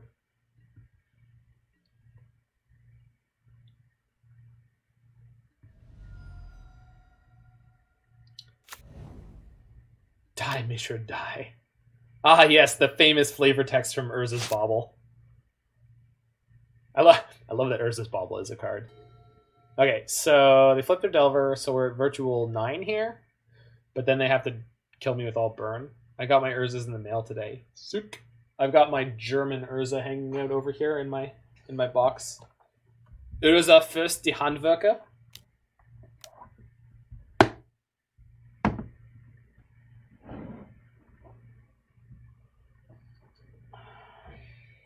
No, Penseur, I think that's actually a really good idea. I just don't think you should think of any of them as being the same deck. I think you should evaluate them for their differences. So, like, one of the main differences between Bant and Sultai is Path to Exile versus Fatal Push. And then on the Sultai side, you get to play Cling to Dust, and on the Bant side, you don't. But you get to play Teferi. Like, noticing those differences and noticing the overlaps, that is a huge part of understanding, like, what decks are good in a format, how to play those decks. Learning, like, play patterns is huge. Okay, I'm pretty sure I'm tossing my construct under the bus here. Oh, they're not attacking. Oh, because they know they can't play another spell, and they don't want me to group block and kill it. You can't play another spell. I'm going to group block and kill your Tarmogoyf when I was just going to chump block. They've played 2 spells this turn, so they definitely cannot play a spell here. Okay, if I get screwed on this one, we'll see. Aspiring Spike was saying that for blue control players, it's better to understand which blue deck is better for which meta. Agreed, exactly. So, like, the Miracles deck was amazing for, like, 2 weeks, and it's not that good anymore. Yeah, that's the other thing, too. Like, this is the core of what workplace philosophy is it? Oh, it's that stupid one that my company picked up for a while. And it is... What is it called? 4DX. 4DX. But basically the point was, if you go deep on things... That's a perfect draw. By going deep on things, you allow yourself to make improvements. And those improvements you can use in the long term... you will retain the improvements from going deep on things. Okay, so if I play Cornucopia, it costs me 4 mana to put X equal to 1 right now. So 1, 2, 3, 4. I can just play Cornucopia on 0 instead of 1 because Urza taps it for mana.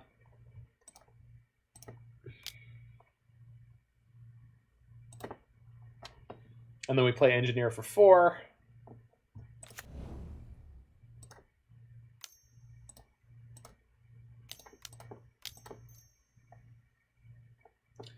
And we bury... Oh, no! Ugh, stupid hotkeys. My finger was in the wrong spot, so I missed burying a card. All right, it's fine. It's not a big deal. I would have buried Arcum's Astrolabe, which would mean I could cycle Astrolabes in circles to draw cards, which I guess I can still do because I can switch Astrolabe for Mishra's Bauble and then the next turn switch them back. It's playing Blue-White Miracles with the same archetype. It's Case Yorion is a different archetype then, right? So, but the Bant and Sultai decks are snow control decks. And the uniting factor of those snow control decks is Astrolabe, Icefang Quaddle, Uro. I think that's the biggest things. Oh, Cryptic Command, Mystic Sanctuary. Like if you look at Bant control versus Sultai control, they have like, I don't know, probably like 30 cards. Well, no, Scapeshift is like combo control or like tempo combo, I guess, if you want to think of it that way, Jiggy Wiggy.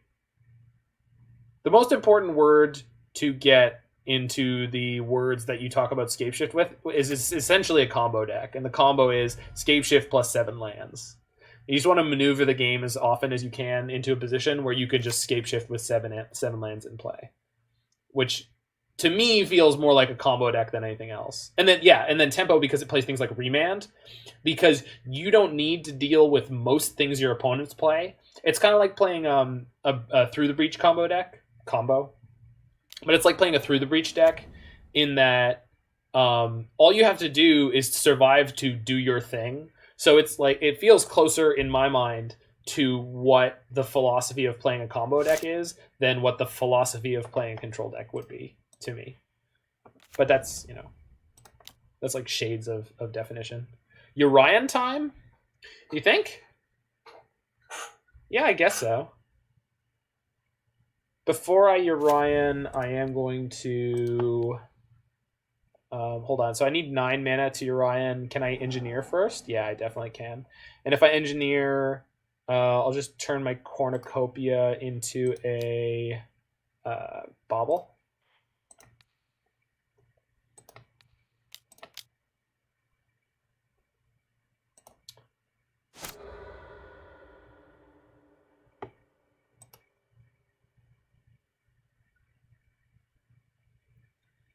The reason I'm doing this one is specifically because I want the Astrolabe in play this turn.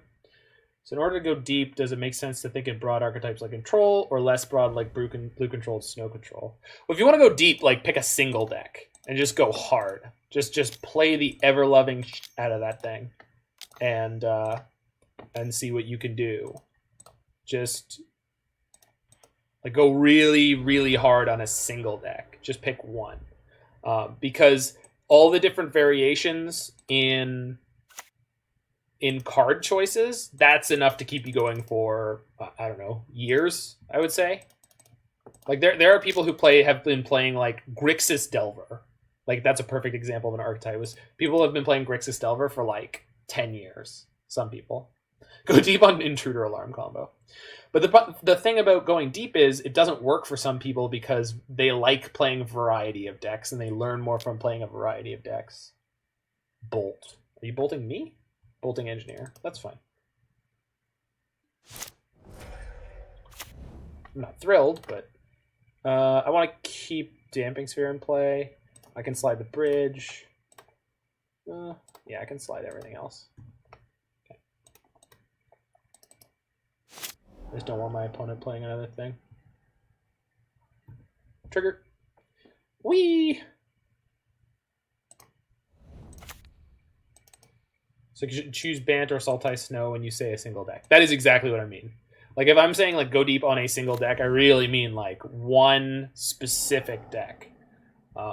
Wait till Monday. Well, obviously, but like it wouldn't be the end of the world if you were like, I'm gonna go deep on Bant Snow, and then it got banned like 5 days in. You're like, okay, well, we'll move on to something else. Like blue-white or Bant Control is going to survive whatever happens on Monday. It may not be top of the meta like it is now, but it's going to survive whatever happens.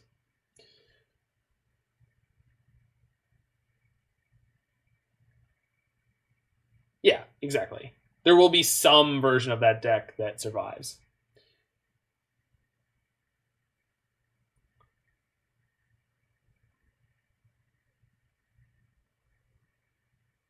So if you want to sort of next level your playing, this deck needs life gain. Yeah, this deck needs Uro, but like so does everything.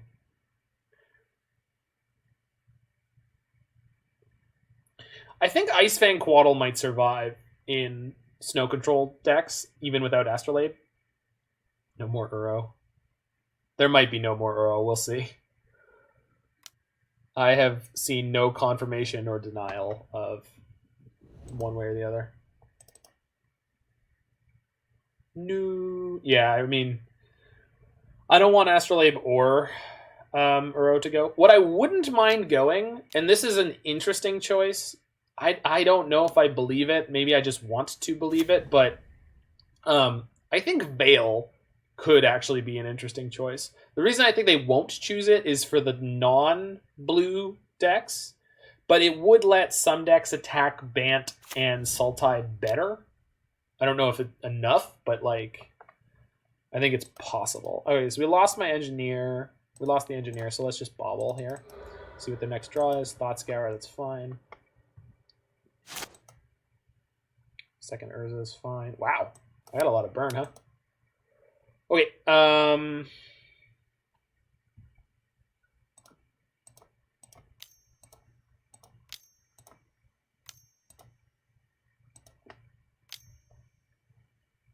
so play the Urza out of my hand to go down a card. Keep that one. And then spin Urza and then have at least one red left. Yeah.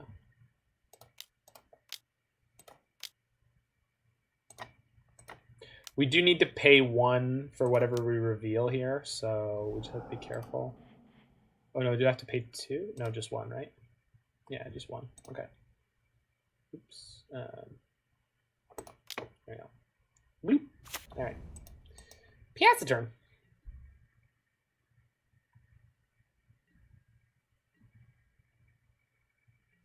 shoot down their dudes, then we can get rid of Bridge and go aggro. How do we get rid of Bridge? Do you have a way for me to get rid of Bridge, or are you just like thinking about the general game plan? Because I agree, like the eventual plan will be to get rid of the Bridge, but like I have no access to be. They milled me. Interesting.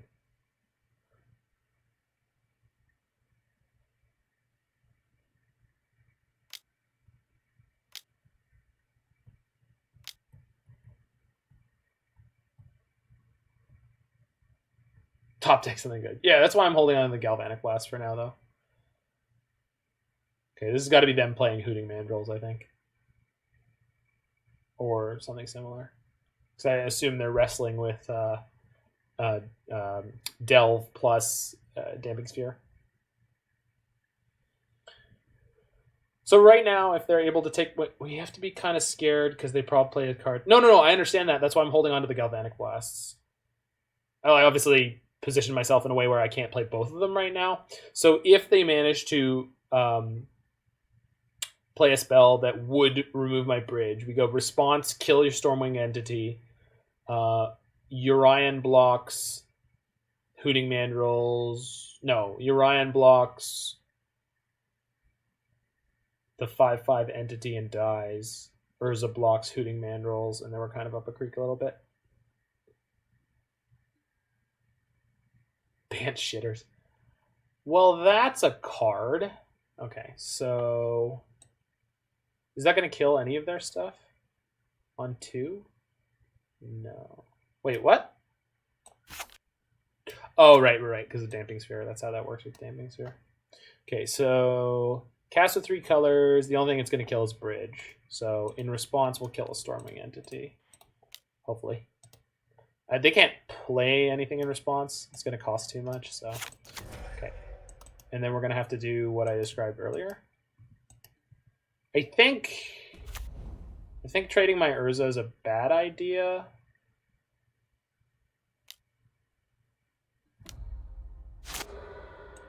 So we might be going to 1 here, which is obviously a bad idea, but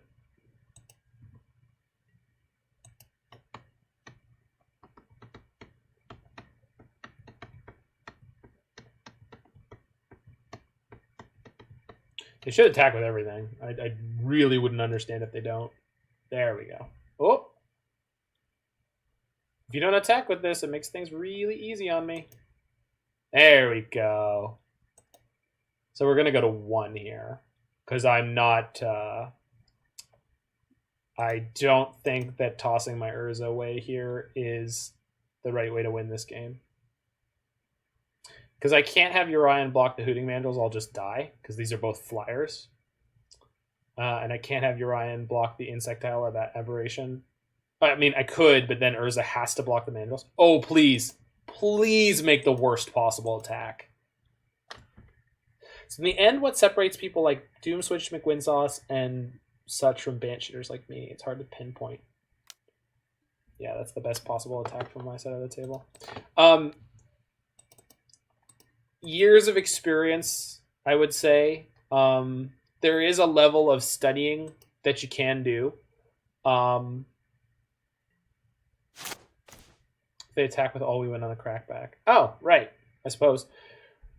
If I kill the Hooting Mandrills, then I can crack in for a good amount. Not enough. So let's just spin Urza, I guess. Because now I don't really need the Bridge so much. Let's spin Urza first, see what happens. Yeah.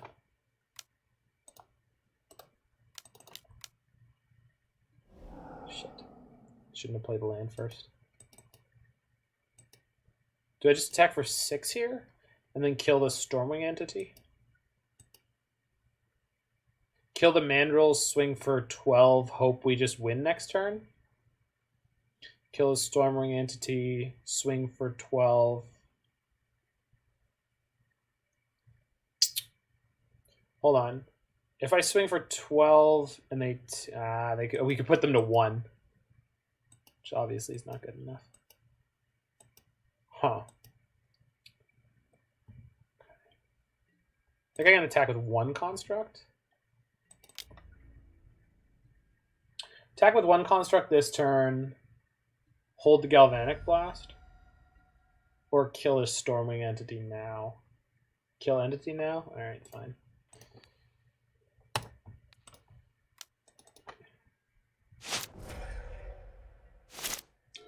I'm assuming they're playing Snapcaster or something similar, which is why the Soul Guide Lantern might be super clutch.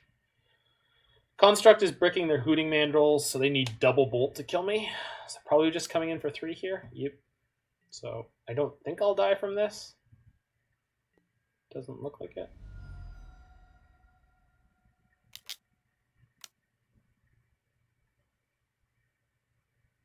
I'm waiting to see like Magmatic Sinkhole. Mandrills, sure.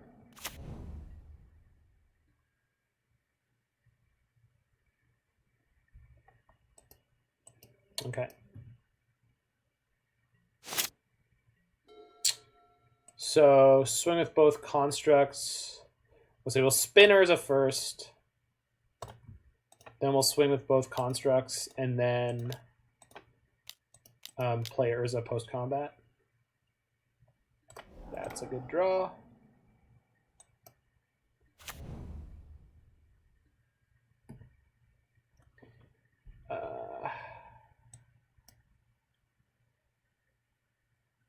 I want something in my graveyard that I don't have already, but I think I already have everything. Getting Engineer Explosive doesn't matter because I don't have an Emry. I don't have a Surge Node, I guess. Or a Coretapper.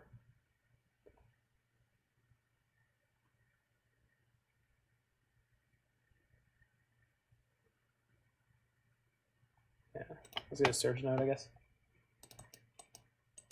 Then we attack for 6 and then play second Urza. Sorry, I attack for 12. Oh, they have to block. So they group block, kill one construct. If I attack with Urza as well, yeah, that's fine. Okay. If they have Lightning Bolt, we're screwed, but can't do anything about that. I think they've lost multiple. Yeah, they've used 2. So we just have to dodge Bolt.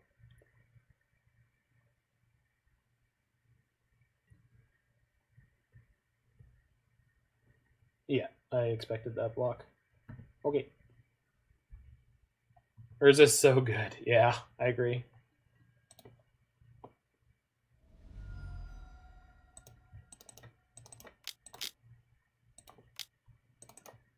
Hello. I'll keep the untapped one, thank you. Alright, let's dodge the bolts.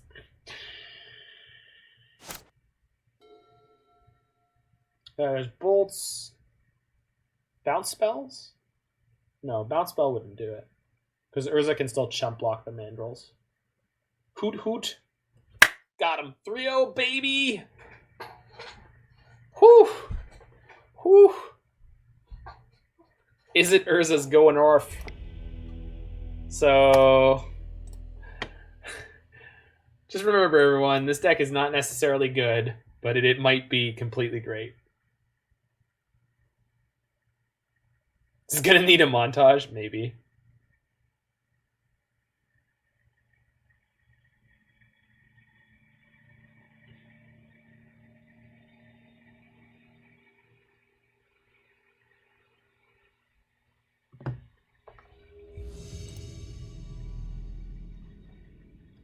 Oh, hold on, we need this. They were previously on 4 color. Does that mean Dredge? Let's look up what their previous list was. Yeah, so their previous list was Dredge. We're not going to assume that they're on Dredge, but they might be, which our deck should be okay against. But not with this hand. We are on the play. Ho! Good God. Actually, this is kind of okay. It's slightly slow. Can you break Mishra, Artificer, Prodigy, and Blood Funnel? Casually breaking Modern Emry. I really doubt Okay, so we'll keep this. Send Saheeli? No, we'll send Galvanic Blast.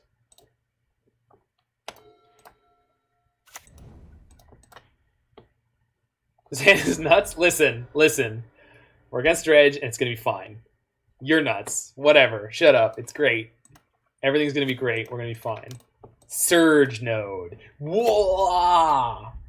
Deal with it, nerd. Because we get the Goblin Engineer for Soul Guide Lantern on turn 3, and then put it into play on turn 4. So hopefully our Dredge opponent doesn't nut us before then. Okay. Looks like they have a slow start. There we go.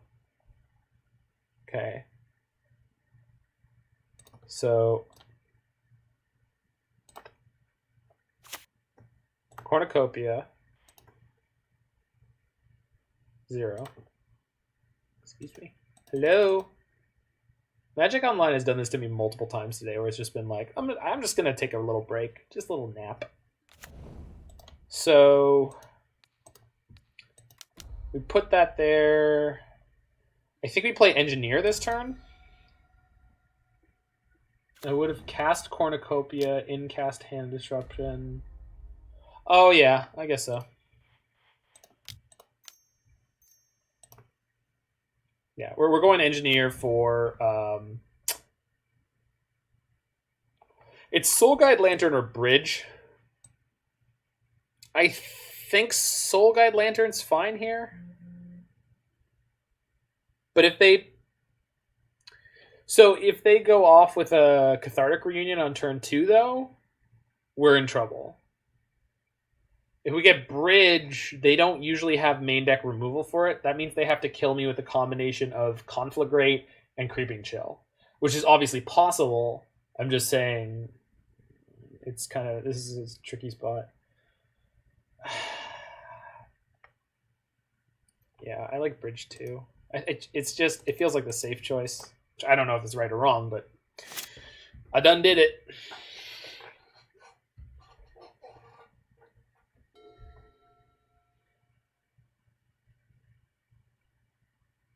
So next turn we go charge this, play the Surge Node, charge it again. That's on... Son of a bitch!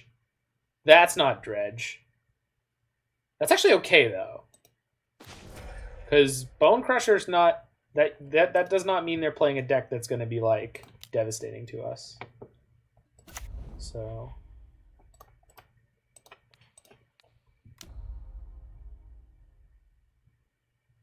Crap, I can't... Hold on. If I use Cornucopia to move one of the counters... Okay, so either putting multiple counters on Cornucopia... Oh, but I want Astrolabe post Saheeli here. So yeah, we'll just charge this up twice on this turn cycle. So we charge Cornucopia with Surge Node, then we also charge it by using its own mana on the Surge Node. So we're just going to pass here. This hand is wild. I will agree with Jiggy that this hand is wild. I really, really, really, really, really hope they don't have a Shatter or anything like that. If this is Gruul, they shouldn't. Oh no, they could have Pillage. Probably not, though. It also seems like their hand was pretty slow. Arbor Elf? Gruul? Excuse. That's a pain in the ass. It's not bad, but it's a pain in the ass. Okay, so charge...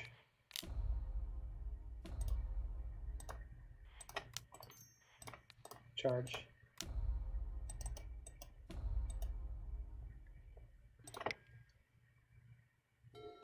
Oh, well then. So, Snow-Covered Island charge, 4 mana Urza. And I might be able to... So if I go charge, this is on 5, but then everything's tapped. Alright. We're definitely charging it once.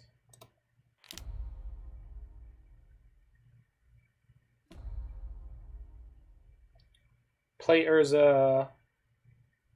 Play Astrolabe. Play Saheeli.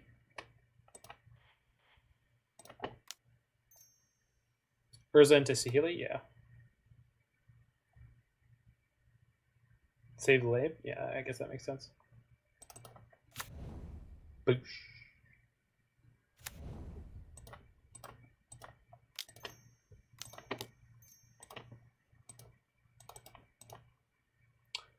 There's one snowy gal.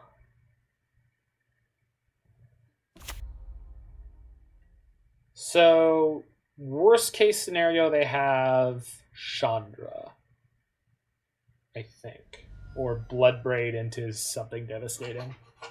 Although Bloodbraid's not really that bad because most of the things it's going to flip into are not going to be that dangerous, and having them tap out all their mana for Scavenging Ooze is kind of nice.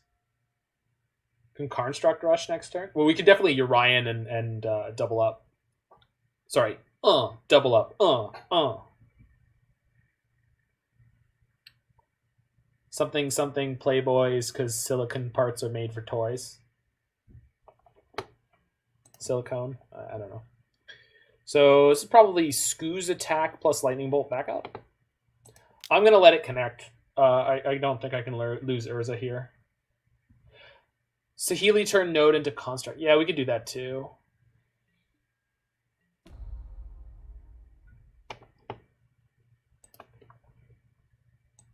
Let's see. Baby got back.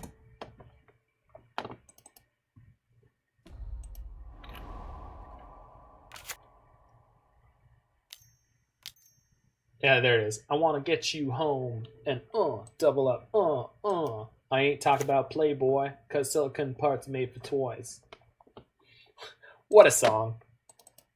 Thank you, Sure Mix-a-Lot. Okay. Oh, well,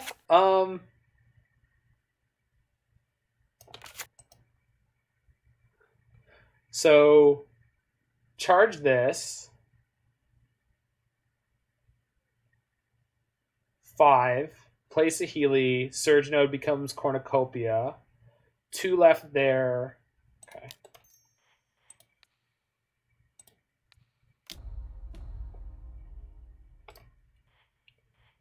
Blue. Saheeli.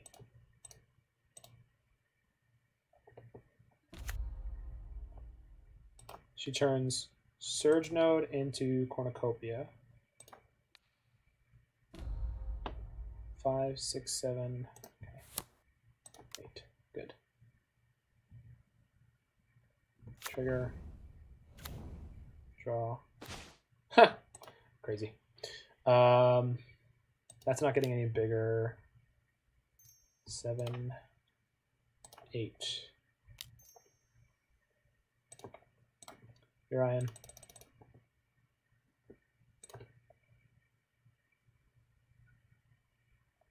Hello. There we go.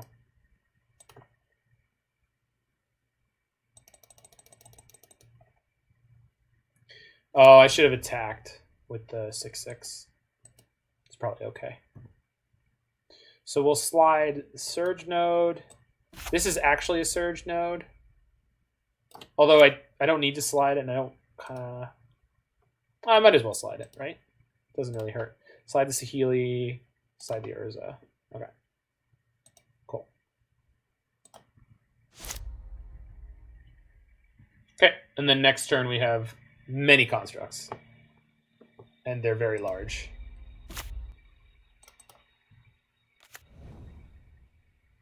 Okay, I got 2 7/7s. That's my turn 5. I have 2 lands in play. Dose. That's all I need. 2 lands is all we need, baby!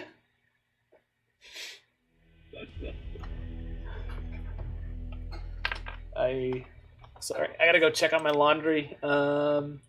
Jiggy, if you have any ideas about the specific sideboarding here, I'm happy to listen to them. I just know I want this Galvanic Blast. I probably don't need Soul Guy Lantern. That's probably where we're gonna be.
It has been the truth for a while that working out and running frequently means you have to do a lot more laundry. Okay, so definitely don't want Blood Moons. I don't think I want the Force Negations. I think we're good here. Soul Guide Lantern out. Actually, probably Damping Sphere is even worse against that deck. Sure, let's do it this way. Sorcerous Spyglass is not crazy, but they probably play some number of Chandra at some point. I think Jiggy Wiggy, you and me and Brian, our quest is to get people to sideboard Shatterstorm again. Like the Lantern days. Which eventually means we have to start running Welding Jar.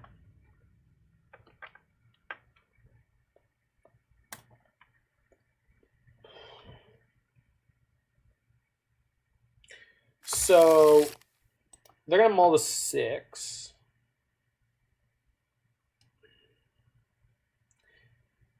I think I want to keep this. Again, it's not good, but double engineer against their deck seems all right because it's going to tax their removal in a specific way. They had Stomp and Lightning Bolt last game in the early-ish turns, and it didn't get there. No Arbor. I wonder if they're playing like an Arbor Elfless Gruul deck. That'd be a weird thing to do. I probably should just use the Vista there. So we're going to bury Ensnaring Bridge ASAP. This, if I have the chance to play anything else, I'm going to... Shit. I don't want to play into their Stomp, but I think we have to. Do I? It's like mildly valuable to do it anyway, because then we get to Entomb the Bridge. It's got a ridiculous upside if they don't have the Stomp. I got a 5-card hand. Let's go for it.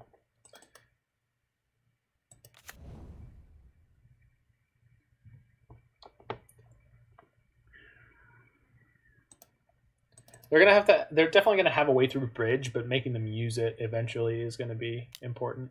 Yep, there's the Stomp. That's a weird tipping point. Okay, they're shot on mana. Good. I think we just play Saheeli here off the Vista because we're already flooding.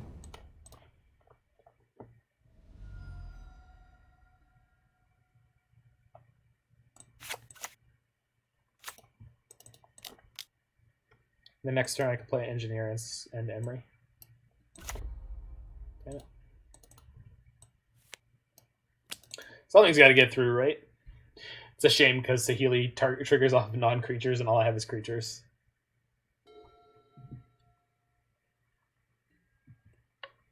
Okay, they're land screwed on their 6. That's great. Is it? No, I have to eat my own Prismatic Vista with that. I mean, I'll do it. It's not great. So, Lantern, trigger. Oh, getting the servo means it's fine. So I'll eat my Vista. Engineer. This time I'm burying Cornucopia, I think. Then I'm playing Emry. Maybe there's something better. Cornucopia seems good though. Okay. Yeah, go. Uh-oh. More removal! No! Yeah, they took down Emry. That was the right choice. On the flip side, we can pull out our Cornucopia and then turn the Surge Node into a Cornucopia and have 9 mana. Wow, that's a draw. So if we pull out the Cornucopia, we have 6, 7, 8, 9, 10, which means we could play Emry and then play Yorion. I think that's probably good.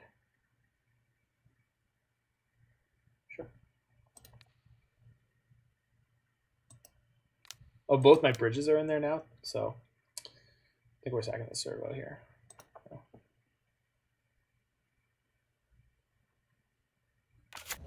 There you go. All right. Turn. I just have to read this. Target becomes of another. Okay, so this becomes that. 6. Play Emry. Emry. Nope. Get Yorion. Oops.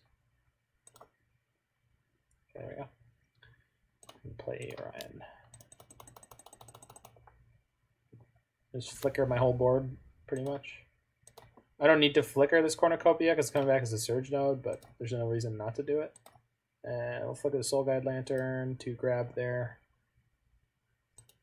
Bolt, because why not? All right, I got a 4/5. What do you got, nerd? Whee! Here comes the team. Okay, so eat that.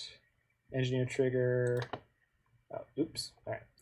Engineer trigger, yes. Okay, so engineer before Emry is good. It's kind of how I want that. I have an Emry in play right now, so engineered explosives has value in my yard. Yeah, let's get that. And then Emry mills, whatever. And then we're good. Okay, go ahead. This is all I got. Please hit me with choke. I would love to see you spend all your mana on choke. Just choke me, opponent. I'm asking you to choke me!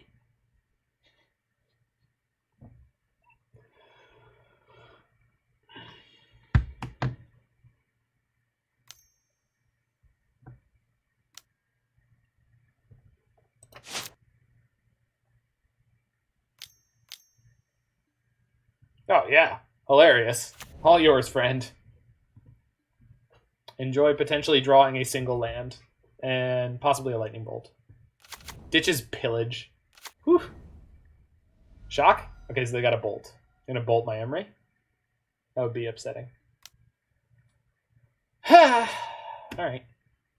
Well, I got this engineer. So I think I'm gonna sack the Soul Guide Lantern to draw a card here, because it's not doing me any good.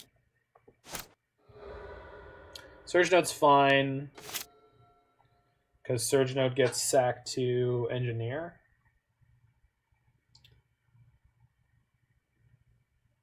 So I just need to start drawing cards, really.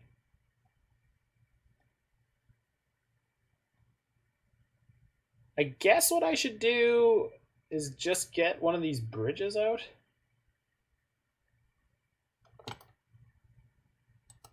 For now. Attack for 4 first, and then just get a bridge out. I don't actually think I need to win by attacking right now, though, so maybe even attacking is not worth it. Okay. So let's play the Caverns. We're not doing that. I think we just put a bridge out. But if we're putting a bridge out, I don't need to do it now. No, I can attack for 4. I can attack for 4, and then depending on what they do, we can get the bridge or not. So if they, like, play a Glorybringer, then we just go get the bridge. It's like, if they attack... Oh, we'll see what they do.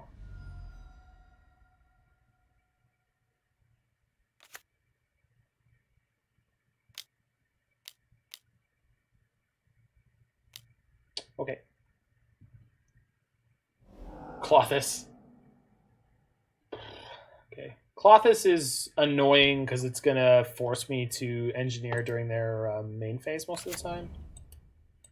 But that's fine. Okay, we're definitely getting a bridge here. We will sacrifice Surge Node, one of the 2 Surge Nodes. If I'm going to do that, hold on. Let's move the counter. And then... Oh! Okay, it's fine, it's fine, it's fine. This taps for red now. Sack Surge Node. We're fine. Just a little scary for a half second. That's fine. Okay, We need to find Urza or Karn ASAP.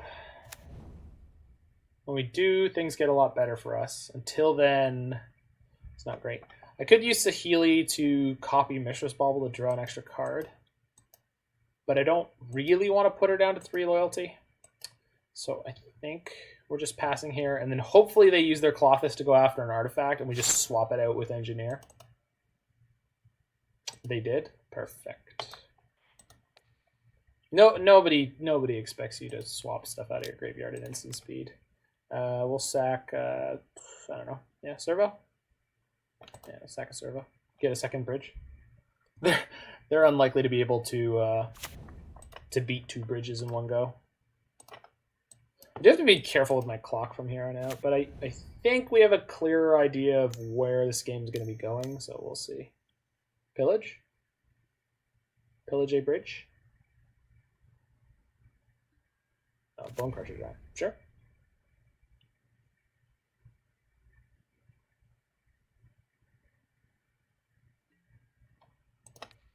What's your next draw? Wooded Foothills.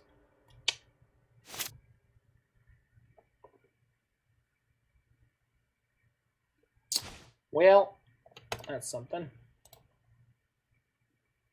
Oh, I could have actually cast that for a pretty reasonably sized number. But I didn't. Do I want to hold the second Saheeli? Yeah, I do. They're not attacking me right now, so I can hold this.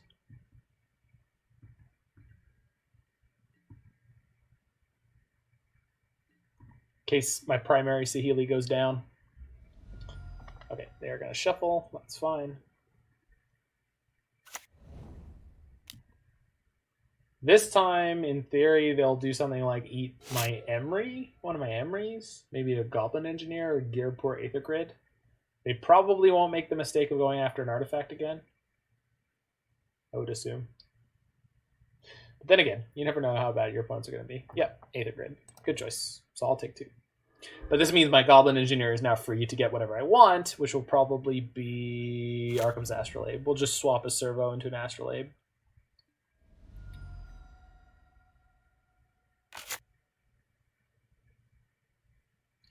They have 7 mana.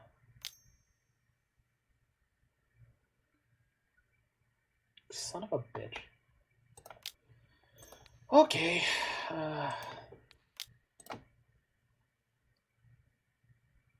Oh boy. I know actually they have 0 2-power creatures, so this doesn't really mean anything. Okay.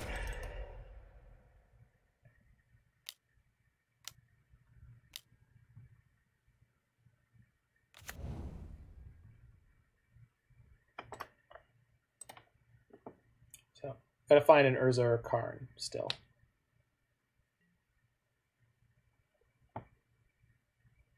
They do now have a 2-power creature. They also have 3 1-power creatures, but yeah, they don't want to attack with those, which is fair. Let's charge my Cornucopia. Okay. I do still have 2 bridges, so we're like pretty safe. Can now use this Saheeli to turn a Servo into a Mishra's Bauble and then play the second Saheeli. So they need to empty my hand anyway. Oh, opponent's burning a bunch of clock here. That feels good. Might need that. Holy yikes. Okay, so play Bauble. Actually going to keep as many Servos as I can for the moment.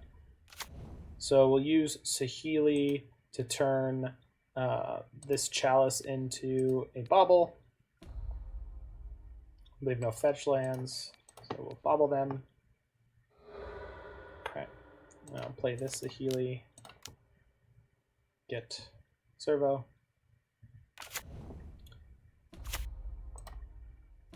I could do the same thing again, but I don't actually want to draw that many cards on their turn. We just get to do the same trick again on their next turn. So they can attack now with Seasoned Pyromancer or any of their 1-drops, but that's fine. My army's much bigger. Clothis is going to start being a problem soon enough. So, oh, Ghirapur Aether Grid's also a good draw anywhere along the way here. Now they can actually start eating important artifacts. I guess they don't know what is important, but there's an engineered explosives in there. Or just Bauble. Okay. Saheeli super overperformed for me. Yeah, she is... I mean, I used to play her in Teamer Urza, and, like, she's very, very good. They flip, sprawl. Sick.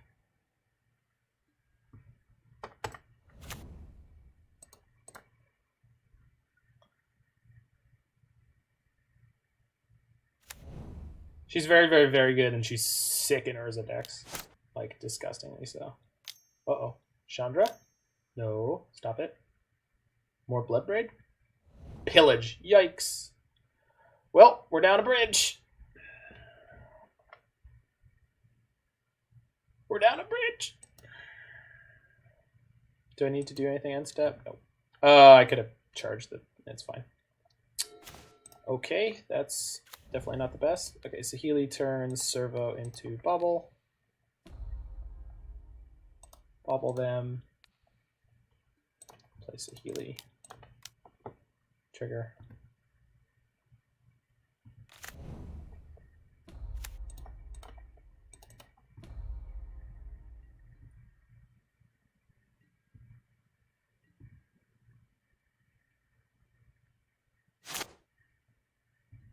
Galvanic Blast. Urza. Oh boy. Yeah, one bridge down. One to go.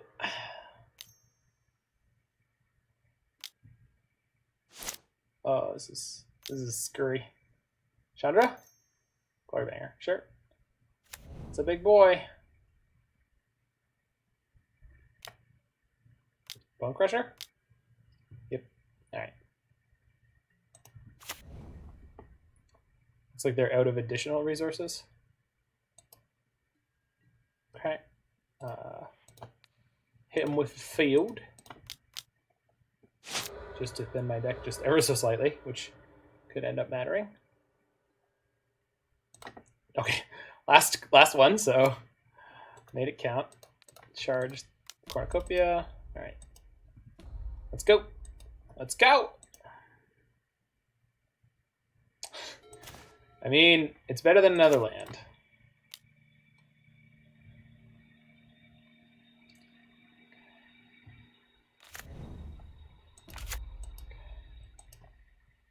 We're going to continue playing the waiting game, I guess.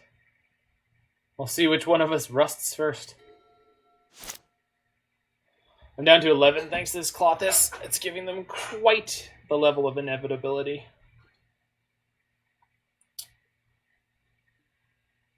They're playing a lot more Bone Crushers than most of these lists do, which has been problematic because all my creatures died of Bone Crusher. Okay. Looks like they're not going to be able to get through here. Chandra? Another Glorybringer. 6? Inferno Titan? Oh, no. They just mistapped.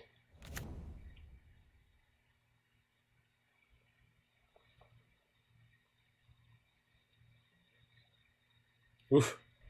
Game's getting chonky.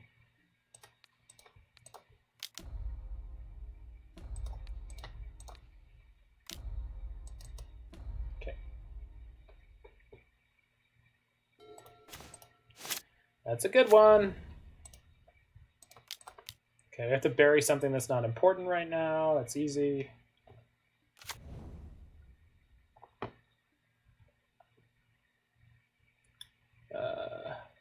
Chalice? Coretapper? Coretapper. There's already another one in there. Oh wait, pass turn. So Engineer's good. Engineer lets us draw an extra card every turn. Yeah, because we can cycle servos into Mishra's Baubles. Plus we put all of our artifacts off of the Clothis menu.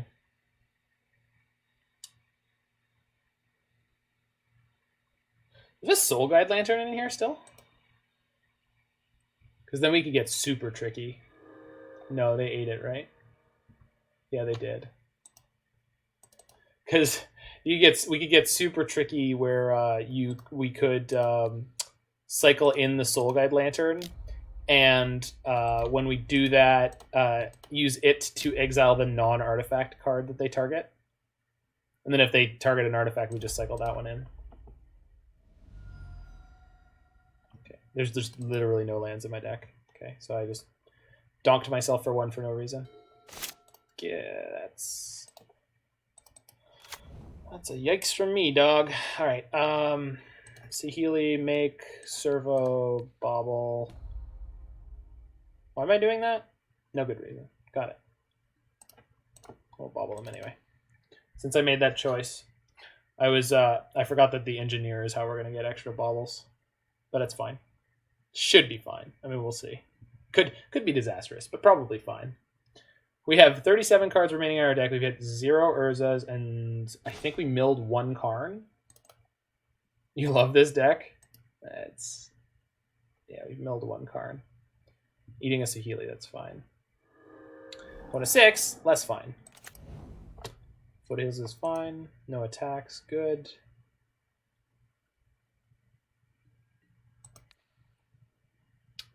EOT.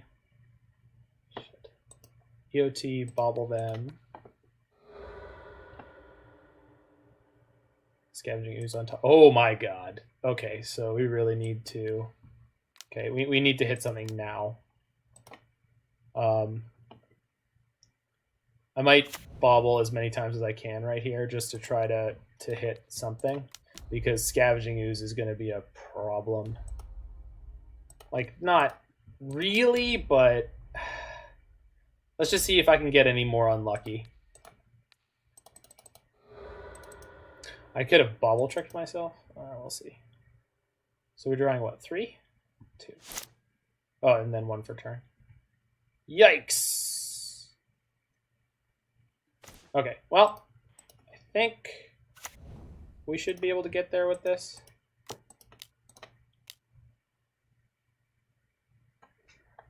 Urza.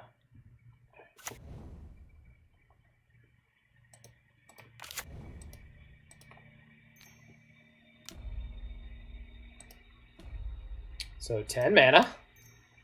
I can play the Mox Amber. Mox Amber is mana positive, or double mana positive here.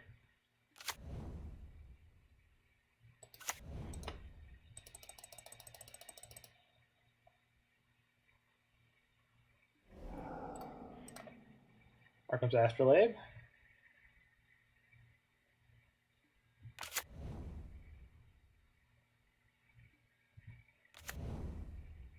Field Shuffle?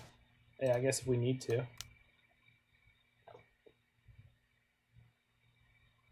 Why am I field shuffling? Do I know what's on top of my deck, and do I not want it?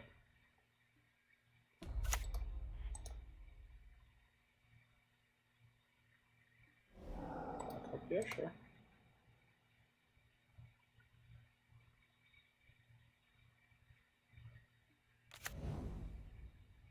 You don't want the Scoos. Oh! Yeah. Yeah, that would have been really smart if I'd remembered that I could do that. It's okay. The Scoos is not actually going to be a problem anymore, because Scoos does not remove my Urza. And Urza's going to find me a Karn off the top of my deck, and the Karn off the top of my deck is going to get me Ballista, and Ballista's going to kill them. So we just need to keep this Urza in play for like 1 or 2 more turns.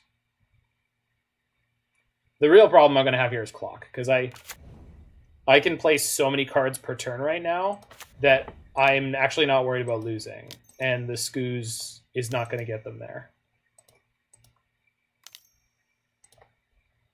Paradox Engine? I mean, we need to find the Karn. Like, we can't do anything until we find the Karn. They just wooded Foothills themselves, so they're not drawing a Squeeze anymore. I think they want to F6 is why they're doing that. Because if they could have killed my... What is this? Oh, sure. Yeah, they're just doing this for the F6 equity. Chalice, sure.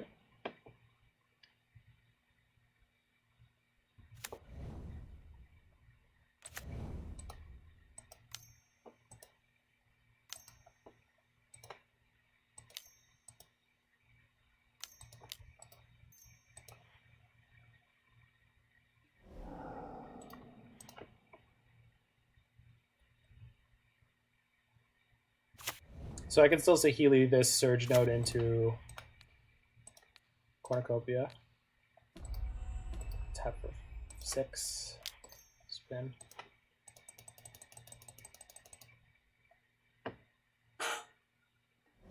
Jesus. All right.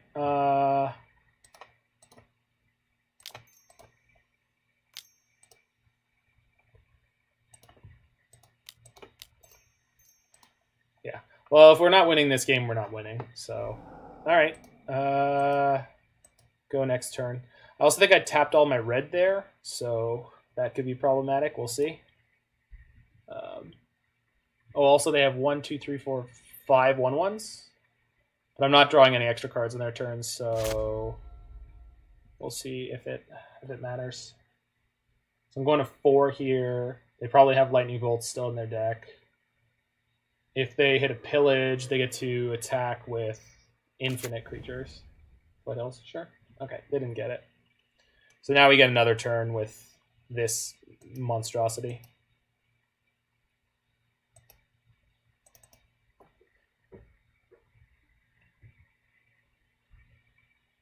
Shivat something? You thought about coffee that cats eat and poop, then people spend a lot... What? Okay, we're just going to die to clock here because our deck is being a tool. I'm a tumor, I'm a tumor. I'm a tumor, I'm a tumor. I'm just assuming, but I feel like we're going to die to clock here.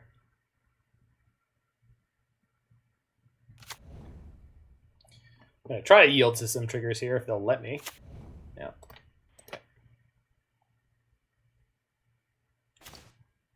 Oh, there we go. Kopi Luwak. That sounds super made up. Google it after.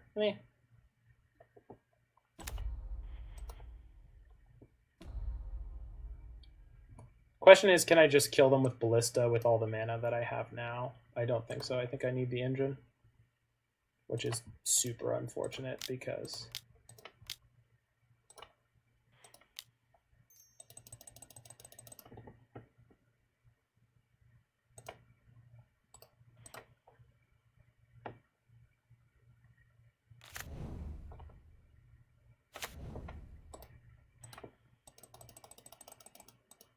So we need to find the next Karn, get the Ballista, tap for infinite mana. I say infinite, but shit. Yeah. There's no way I can do this.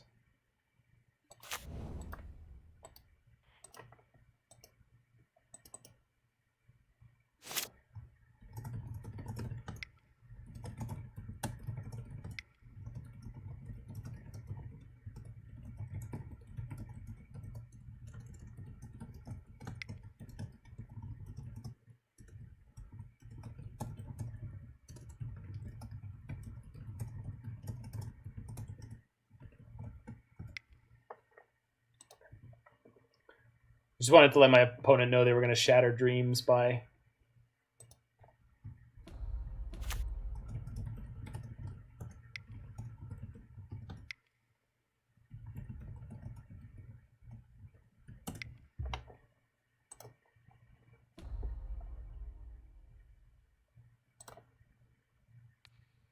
Surge now becomes Cornucopia. So we tap 2 Cornucopias, play a spell.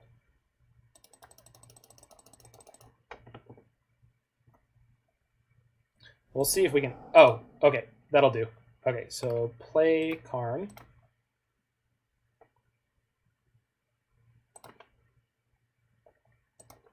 Okay, we're going to be close. So the really tough part was finding the next Karn, which we just did. Keep this one. So go tap, tap.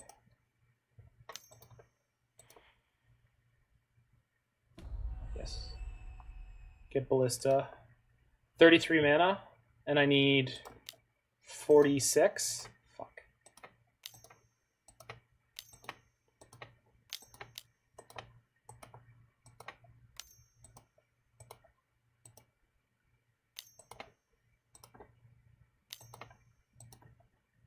We're almost there.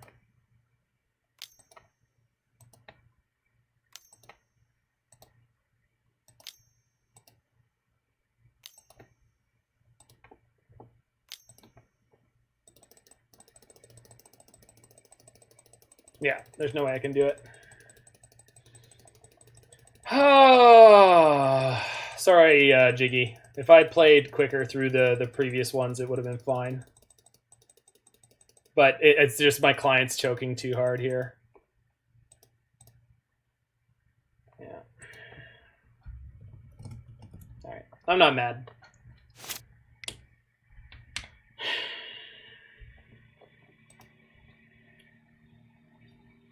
All right, I got to reboot the client.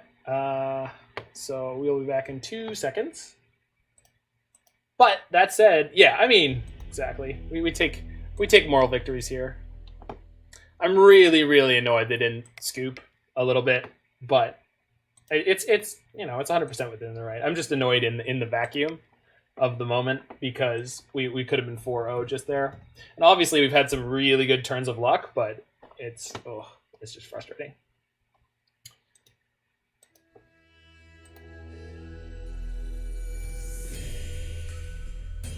If I end up 3-2ing this league, it's going to be the worst.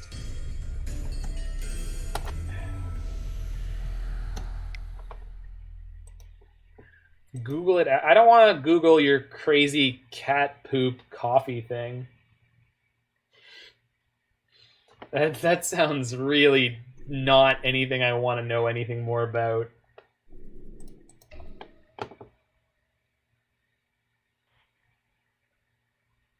I believe it's a real thing. I didn't say it wasn't real.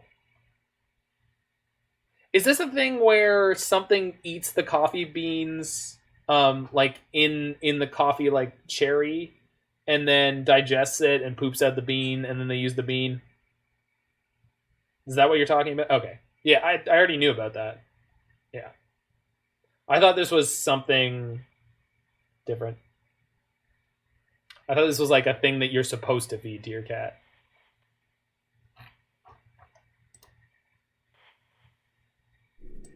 Apparently there's a cat poop version now.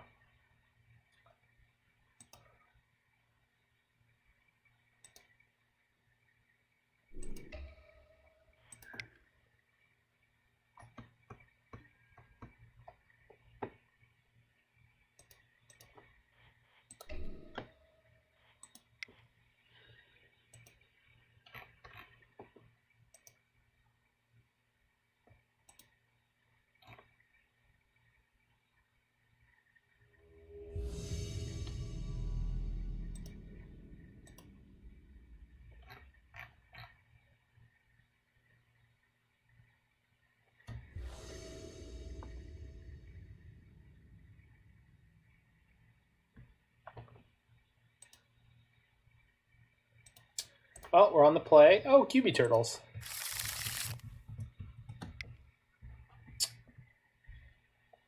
I don't think I can keep this hand in the dark on the play. I mean, we've crept some crazy hands this league, but...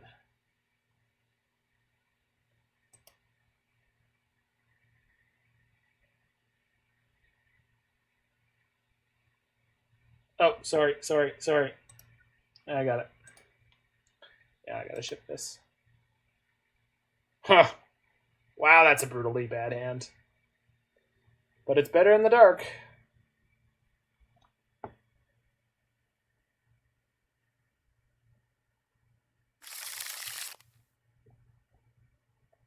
They keep their 7. All right, we'll keep this.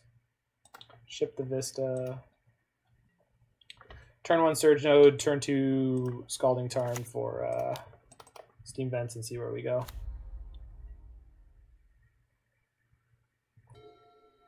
Mare's got all the animal facts. Oh no. Okay, good. Whew. Dodge the Thoughtseize. Blackcleave Cliffs mean? Oh, this probably means goblins, actually. Goblins not too bad. Unless they go turn 3 kill. Cycles Baron. No, it's Jund. It's gotta be Jund. Oh, I should have bauble tricked myself. I mean, we're gonna do that anyway, but we'll see if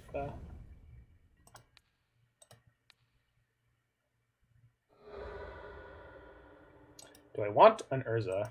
Yeah, I do. I wasn't playing anything this turn anyway. Oh, hold on. Stop. Wait, no, it's fine. I was hoping I'd also draw Galvanic Blast, but this will work.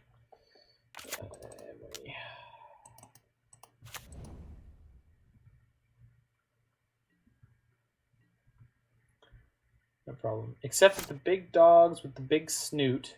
At Larynx Punchworthy. What was the dog? Was it a Doberman? I need to know. Larynx! Are you here? Because we're moving on to Burn in a minute, so, you know. Hopefully you're around.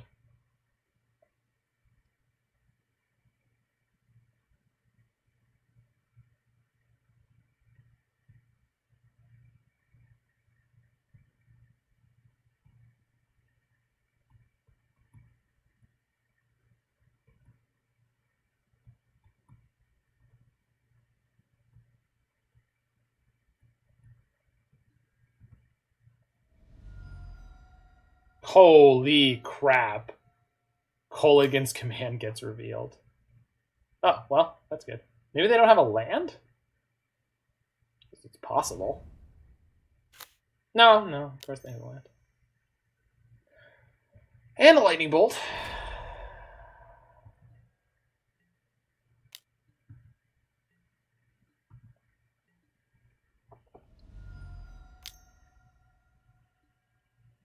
And a Thoughtseize. Holy come on, man. Oh. We're going to 3-2 this league. We were 3-0. Should have been 4-0. It's obviously, it's on me. The timeout was on me. But, like, jeez. Just the gosh darn savagery.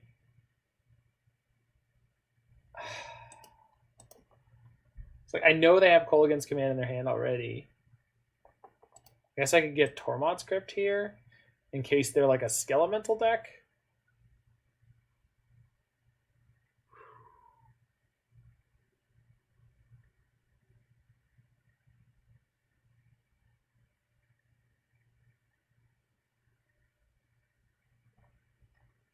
I'm glad Dog Talk is going on. Dog Talk is calming. Okay, so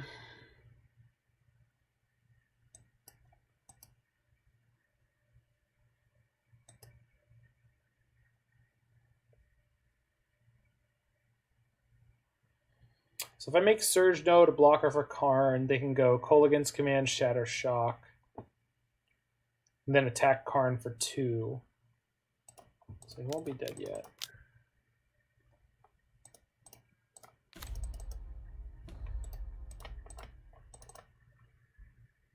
So we'll see.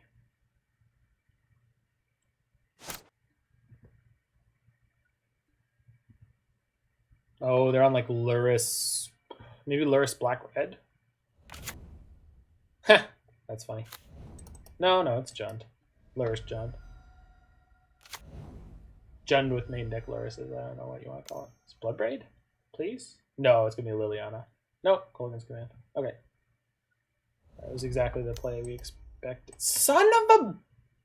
Good lord, man. Huh. It's weird because like we've had a really lucky league other than this, but this is just really tilting. That like it's just going to end in such horrible flames here because they had like just the grossness.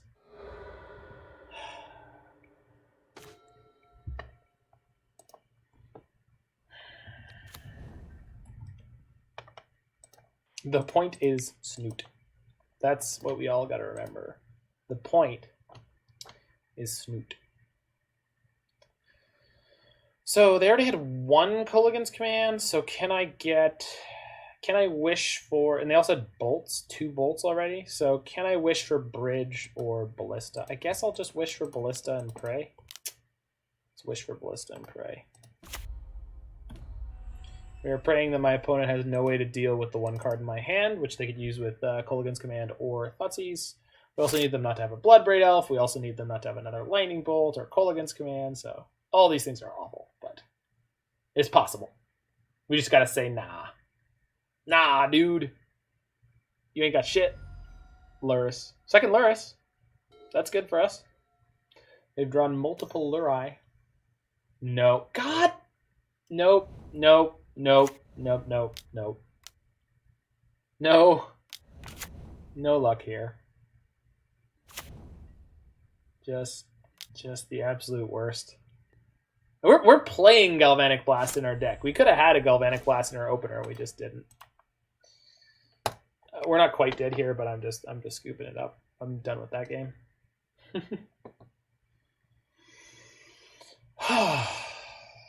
I mean, I just feel like my I'm just a little shook after losing that thing to time. I don't want to be annoyed about it, but I think I am. Okay, let's toss the Damping Sphere.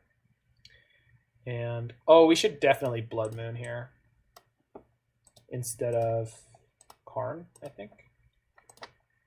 1 Karn, 1 Aether Grid. Engineer Explosives. Well, it wasn't even like upset. We literally and the what the problem. Well, part of the problem was that I wasted time telling my opponent they were dead on the spot because I thought that they were going to concede. I also thought I had no chance of making it, and I almost made it. And if I had rebooted the client like a little more aggressively between some of the games, we would have been okay there too. So that's, I mean, it's just like pretty frustrating. Okay, it's gonna be fun. All right, so let's just cut a Chalice because we have 6 of that effect still. Maybe the Mox. I don't think I need the Mox in the main deck in this matchup.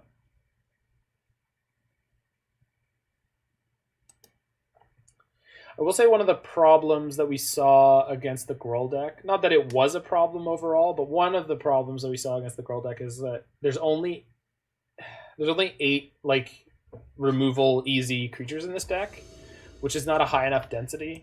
Like, it feels like it's easy enough for our opponents to remove our important creatures most of the time. Okay, this hand is really, really okay.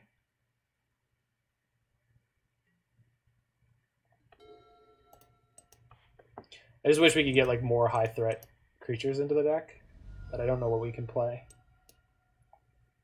Like, it's not a Kinnan deck, so.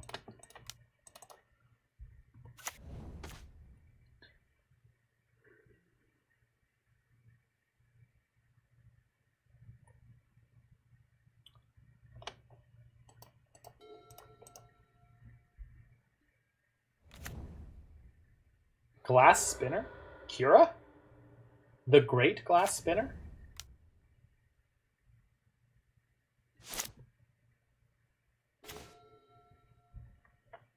Okay.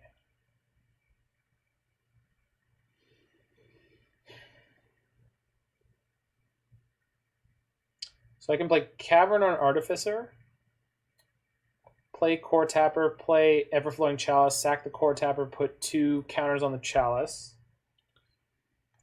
And then, but all of that is very risky against bolts and such.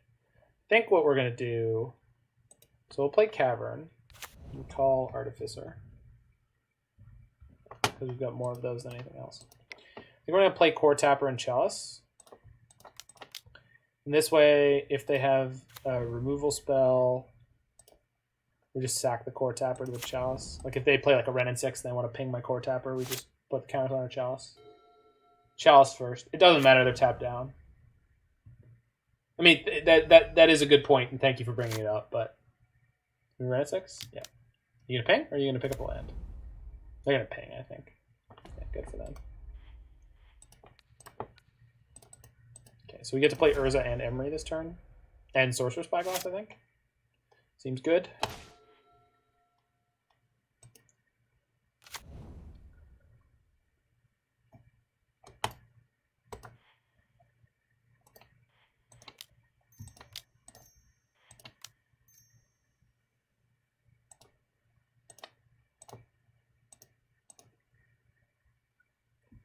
Used to play Dice Factory, but full Paradox War version. It does sound like fun. So, play Spyglass, play Coretapper, play Emry. I think I have to do it in that order. Spyglass. Okay, let's see what they're up to. Holy crap. God fuck this card. Sorry. Language. Liliana's not going to be very good here. Kolaghan's Command is going to be a pain in the ass. Basically means I don't want to play my Emry. I guess that's fine. Just naming Wrenn and 6 doesn't matter because they already have their third land. Oh, they have Seal of Primordium. Maybe we name Seal of Primordium so they can't kill us Sorcerous Spyglass with it. And then if they want to shatter the Spyglass, yeah. Just their hand is like completely stacked. It's gross. We get to field them next turn, which messes up their colors a little bit. It's going to make Liliana and or Lurrus difficult to play. I think I'm naming Seal of Primordium, to be perfectly honest, because that kind of prices them into playing Kolaghan's Command. Yeah, okay.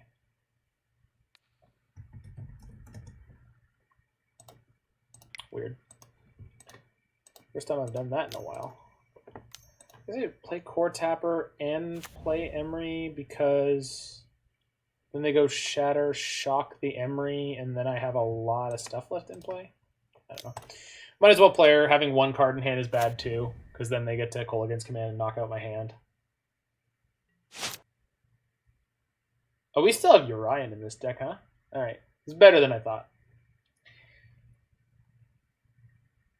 Also, check out my board state. Jiggy, you may have been right. We may be totally okay. I was just a little tilted from the previous one. But I think the deck might be okay here. Yeah, it's pretty good. It reminds me a lot of the Kinnan deck. You're good at identifying these engines, I will say that.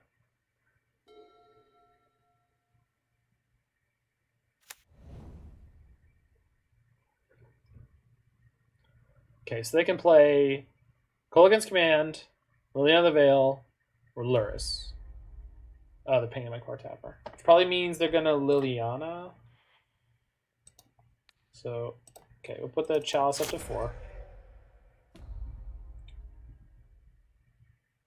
Think this means they're going to play Liliana?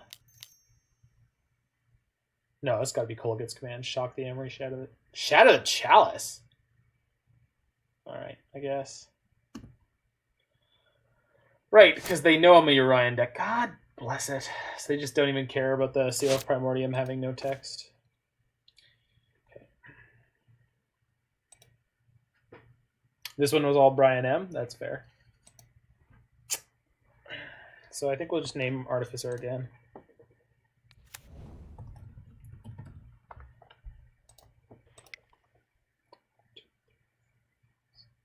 Yeah, I can't.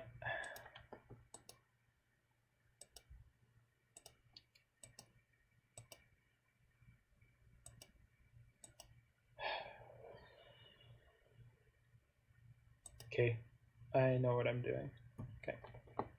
So we're just going to go attack Wrenn and 6, get it off the table.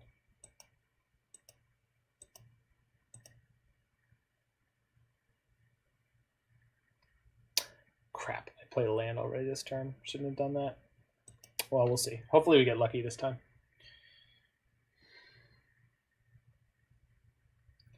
The reason I'm not attacking with Urza is what we're going to do is go Field of Ruin into Spin Urza. And I need my Construct for that. So I think spinning Urza is the best way to gain any kind of advantage right now. Which we may need shortly, because the Kolaghan's Command was a kind of a pain. The Lurrus is going to be a pain. Liliana is very dangerous. It's going to kill my Construct at minimum. Then Urza could pick her off, but still. Spin, spin, spin. Yep. As soon as I'm allowed to. We'll take down this one because it has basic land types. Doesn't really matter, but get a Montagna. Hopefully they didn't draw specifically Fatal Push.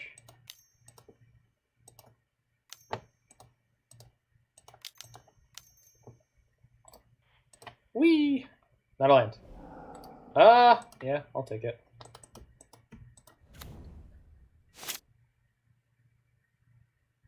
Play Liliana, we'll still be able to kill it. Yeah, I have no input on your turn. Go ahead and kill me, QB Turtles. I apparently deserve this 3-2 because we didn't play fast enough in round 4. I can't believe we were gonna win that too. It was such a crazy game. It took us forever to get to that, to our payoff. It was like 36 cards remaining in deck when we finally drew an Urza. Okay, so again, some or most of the cards in their hand are Liliana. So the Tarmogoyf is useless. Sealed Primordium is currently off, so they have Liliana Luris +2. So.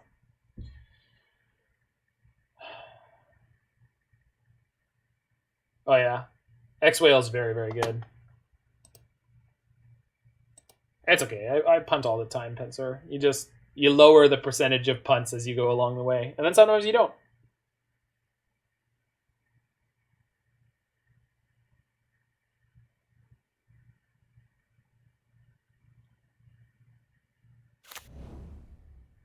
Okay, land is good. They play nothing? Oh no. What does this mean? A Fatal Push on my turn because they don't want me to no cards in hand force of negation them? Oh, okay. Draw step Kolaghan's Command. Okay. Well,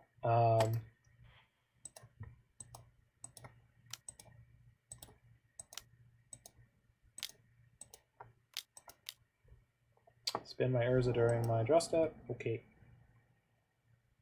Discard that. Play this.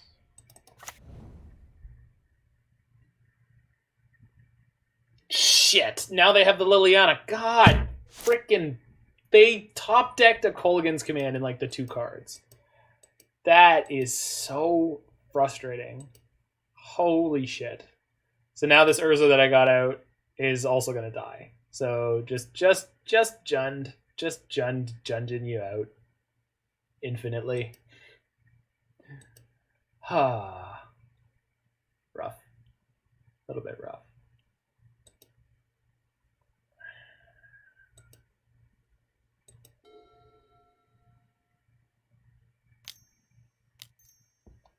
Yep. So now they're gonna have plenty of time to find a way through my bridge, which I'm sure they have many of.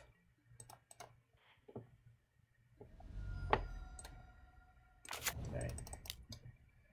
Maybe we'll be okay. Top deck another Urza. I don't think they immediately have an answer for this necessarily, so hopefully good. Oh, come on! The 2 cards that were unknown were Kolaghan's Command and Lightning Bolt.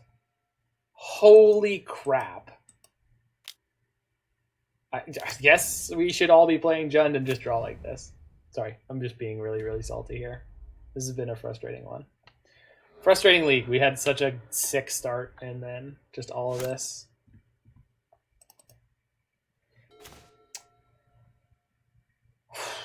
How do I feel in response to Scape Shift? Generally speaking, you cannot. However, if they grab specifically, what it was, six mountains, because each mountain needs 5 other mountains in play. If they grab specifically 6 mountains and the Valakut, you can field a non-basic mountain. So any of their non-basics that are a mountain. And if they don't have a replacement mountain in their deck, their Valakut triggers will all fail. Yeah, we just can't. I don't know if we can come back from this. If they suck and grabbed all their basics, it's super easy. They can also be out of basics. Like, it does happen in a long game.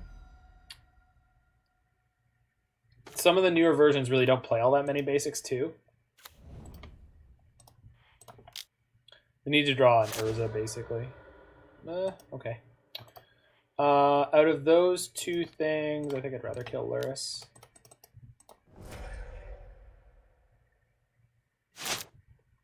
Draw an Aether Grid? Yeah. Yeah, Aether Grid would be pretty okay. Okay, that's still off. This is the first time that... Ooh, they bolt me. Yikes. Okay. Aether Grid would be sick, actually.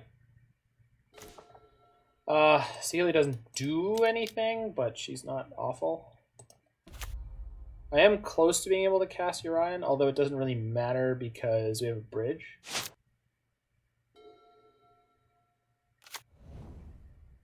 Yeah, this Liliana's going to be a problem soon. This is Croxa, so we're at 6. Yeah, I boarded out an Aether Grid, unfortunately, because I boarded in 4 Blood Moons because I was hoping that I would get to do that, but it doesn't seem like it.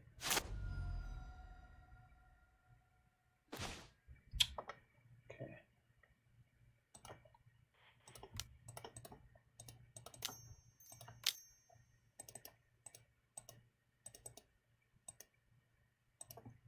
So we can get and play Yorion next turn?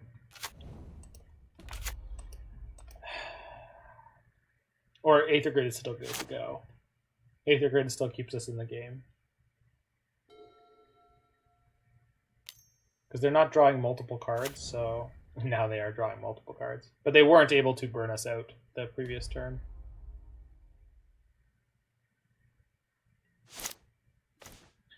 I cannot believe the timing they had on those Kolaghan's commands in the earlier game. And the lightning bolt on the Emry. We had the freaking bridge down. They just were like, bolt, no problem. Okay, so 1, 2, 3, 4, 5, 6, 7, 8. So I could get Yorion, play Yorion. They have Liliana able to ult, and Liliana ulting means I lose my bridge or everything else. If I get Yorion, losing the everything or losing only the bridge is probably preferable. So I think we're just doing that.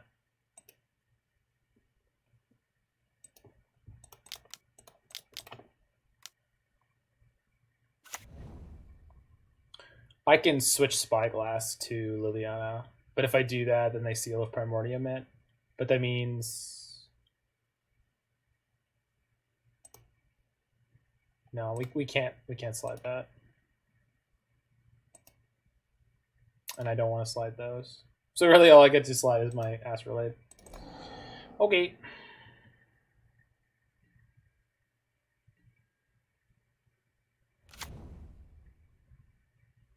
I don't have the mana for that. Otherwise, it would put the Liliana off of vaulting. So unless they draw like an Inquisition and something else, and they just decide to push Liliana up one more time, we are going to get got. Man, one more mana would make all the difference. This league has been rough. Rough.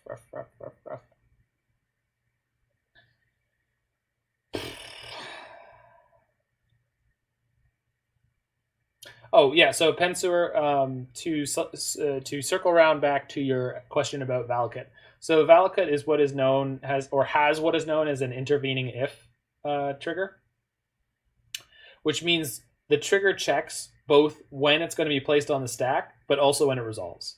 So basically, the condition for Valakut to lightning bolt something is that a mountain entered the battlefield, which will not change. Once that triggers on the stack, okay, that mountain definitely entered the battlefield. Valakut not being in play, that won't matter either. So destroying the Valakut doesn't matter, and destroying the specific mountains that entered the battlefield doesn't matter. What does matter is changing the condition that says if you control 5 or more other mountains, or whatever the phrasing on it is. So if you can get the number of mountains that they have to less than 6, essentially, then all of those triggers will fail. They'll just all go on the stack and then they'll all fail. So let's see what they do here. They revealed a Bauble with their Dark Confidant because of course they would. They'll never be like a Bloodbraid Elf or anything. Yeah, they ult. So we choose which pile we sacrifice.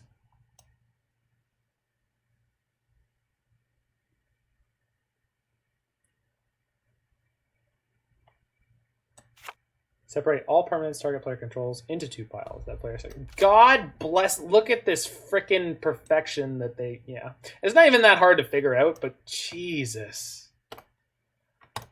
Sorry, folks. All right, so we had an awesome deck with an unbelievably disappointing ending there, but this was really, really cool. Just super unfortunate against Jund, and we would have beat that Gruul player, but we just couldn't get through there on the clock. That said, yeah, we're going to go embrace the dark side next, and we're going to play some Burn. I'm going to try to shake off the crapulence of that. Before I do, let's flip back over to the other one real quick. So there you are, Brian's Dice Prison. Yeah, this was super sweet. I think some of the sideboard could be changed. These Force of Negations, only 2 Force of Negations with a low blue count is not great. I mean, yeah. The Gruul thing wasn't bad luck, right? I mean, in terms of my opponent being the kind of person who was going to take that win, I guess it was. But, yeah. So, yeah, I don't know. This one was kind of impressive. I don't know if this one Mox Amber belongs in this deck. I don't know what I'd switch it for, but I'm just saying I don't know if this belongs in here. Sorcerous Spyglass was good. Damping Sphere good. I think we want Pithing Needle in this deck too. And maybe there should be some Whir of Inventions in here somewhere. Is there a specific reason we're playing Goblin Engineer over Whir of Invention? Is it like because we're incentivized to play red more that way? I like Goblin Engineer. I just I don't. Yeah, this one's tricky because there's like 8 creatures that are easily removable in an 80 card deck, which is like having 6 creatures that are easily removable in a 60 card deck, which is just not enough because of charge counter tricks. Yeah, that's true. It's just really. There's no way to get the Aether grids more reliably. There's no. Yeah. I mean, this is just a really, really tricky deck to pull together. I like it. I like it a lot. But I don't. Yeah, it's probably close. It really feels like it's supposed to have chalices in here. Chalice of the Voids, that is. Like, obviously, you can't put them on 0. And with the way it's constructed right now, you don't want to put them on 1. So, like, that makes it really awkward. But, like, Dice Factory, as I knew it, was, like, part Prison deck and part, like, Mystic Forge deck. Obviously, this is quite a bit different. And I like it, but it needs something. Is Tezzeret the Seeker, would that be good in here? Or is it just too expensive and pointless now that Urza exists? Probably too expensive and pointless now that Urza exists. Tezzeret Angel of Bolas would take us into a 3rd color, and if we're going into a 3rd color, I don't know that black is the best one. Anyway.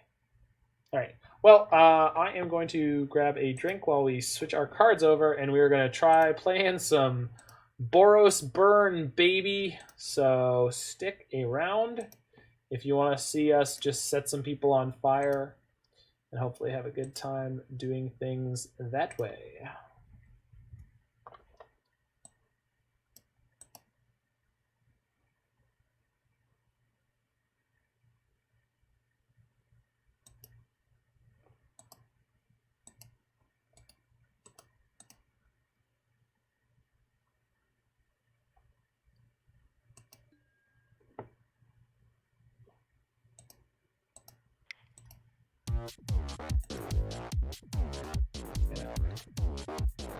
I need my happy vibes.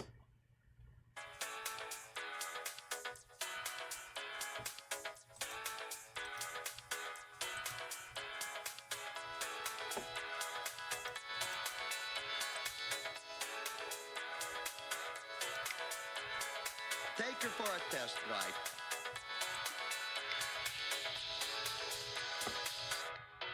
And you'll agree. Zagreb Evrim Zloty Klient. Take her for a test ride. And you'll agree. Zagreb Evrim Zloty Klient.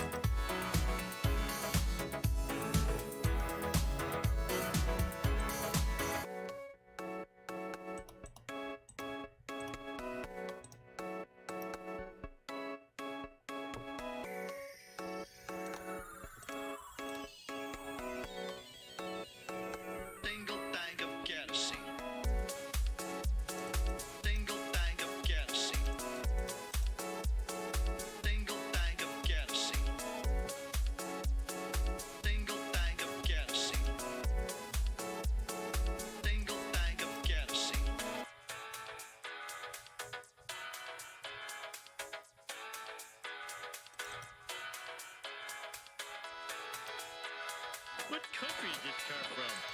no longer exists, but take her for a test ride, and you'll agree. Zagrev zloty kiev.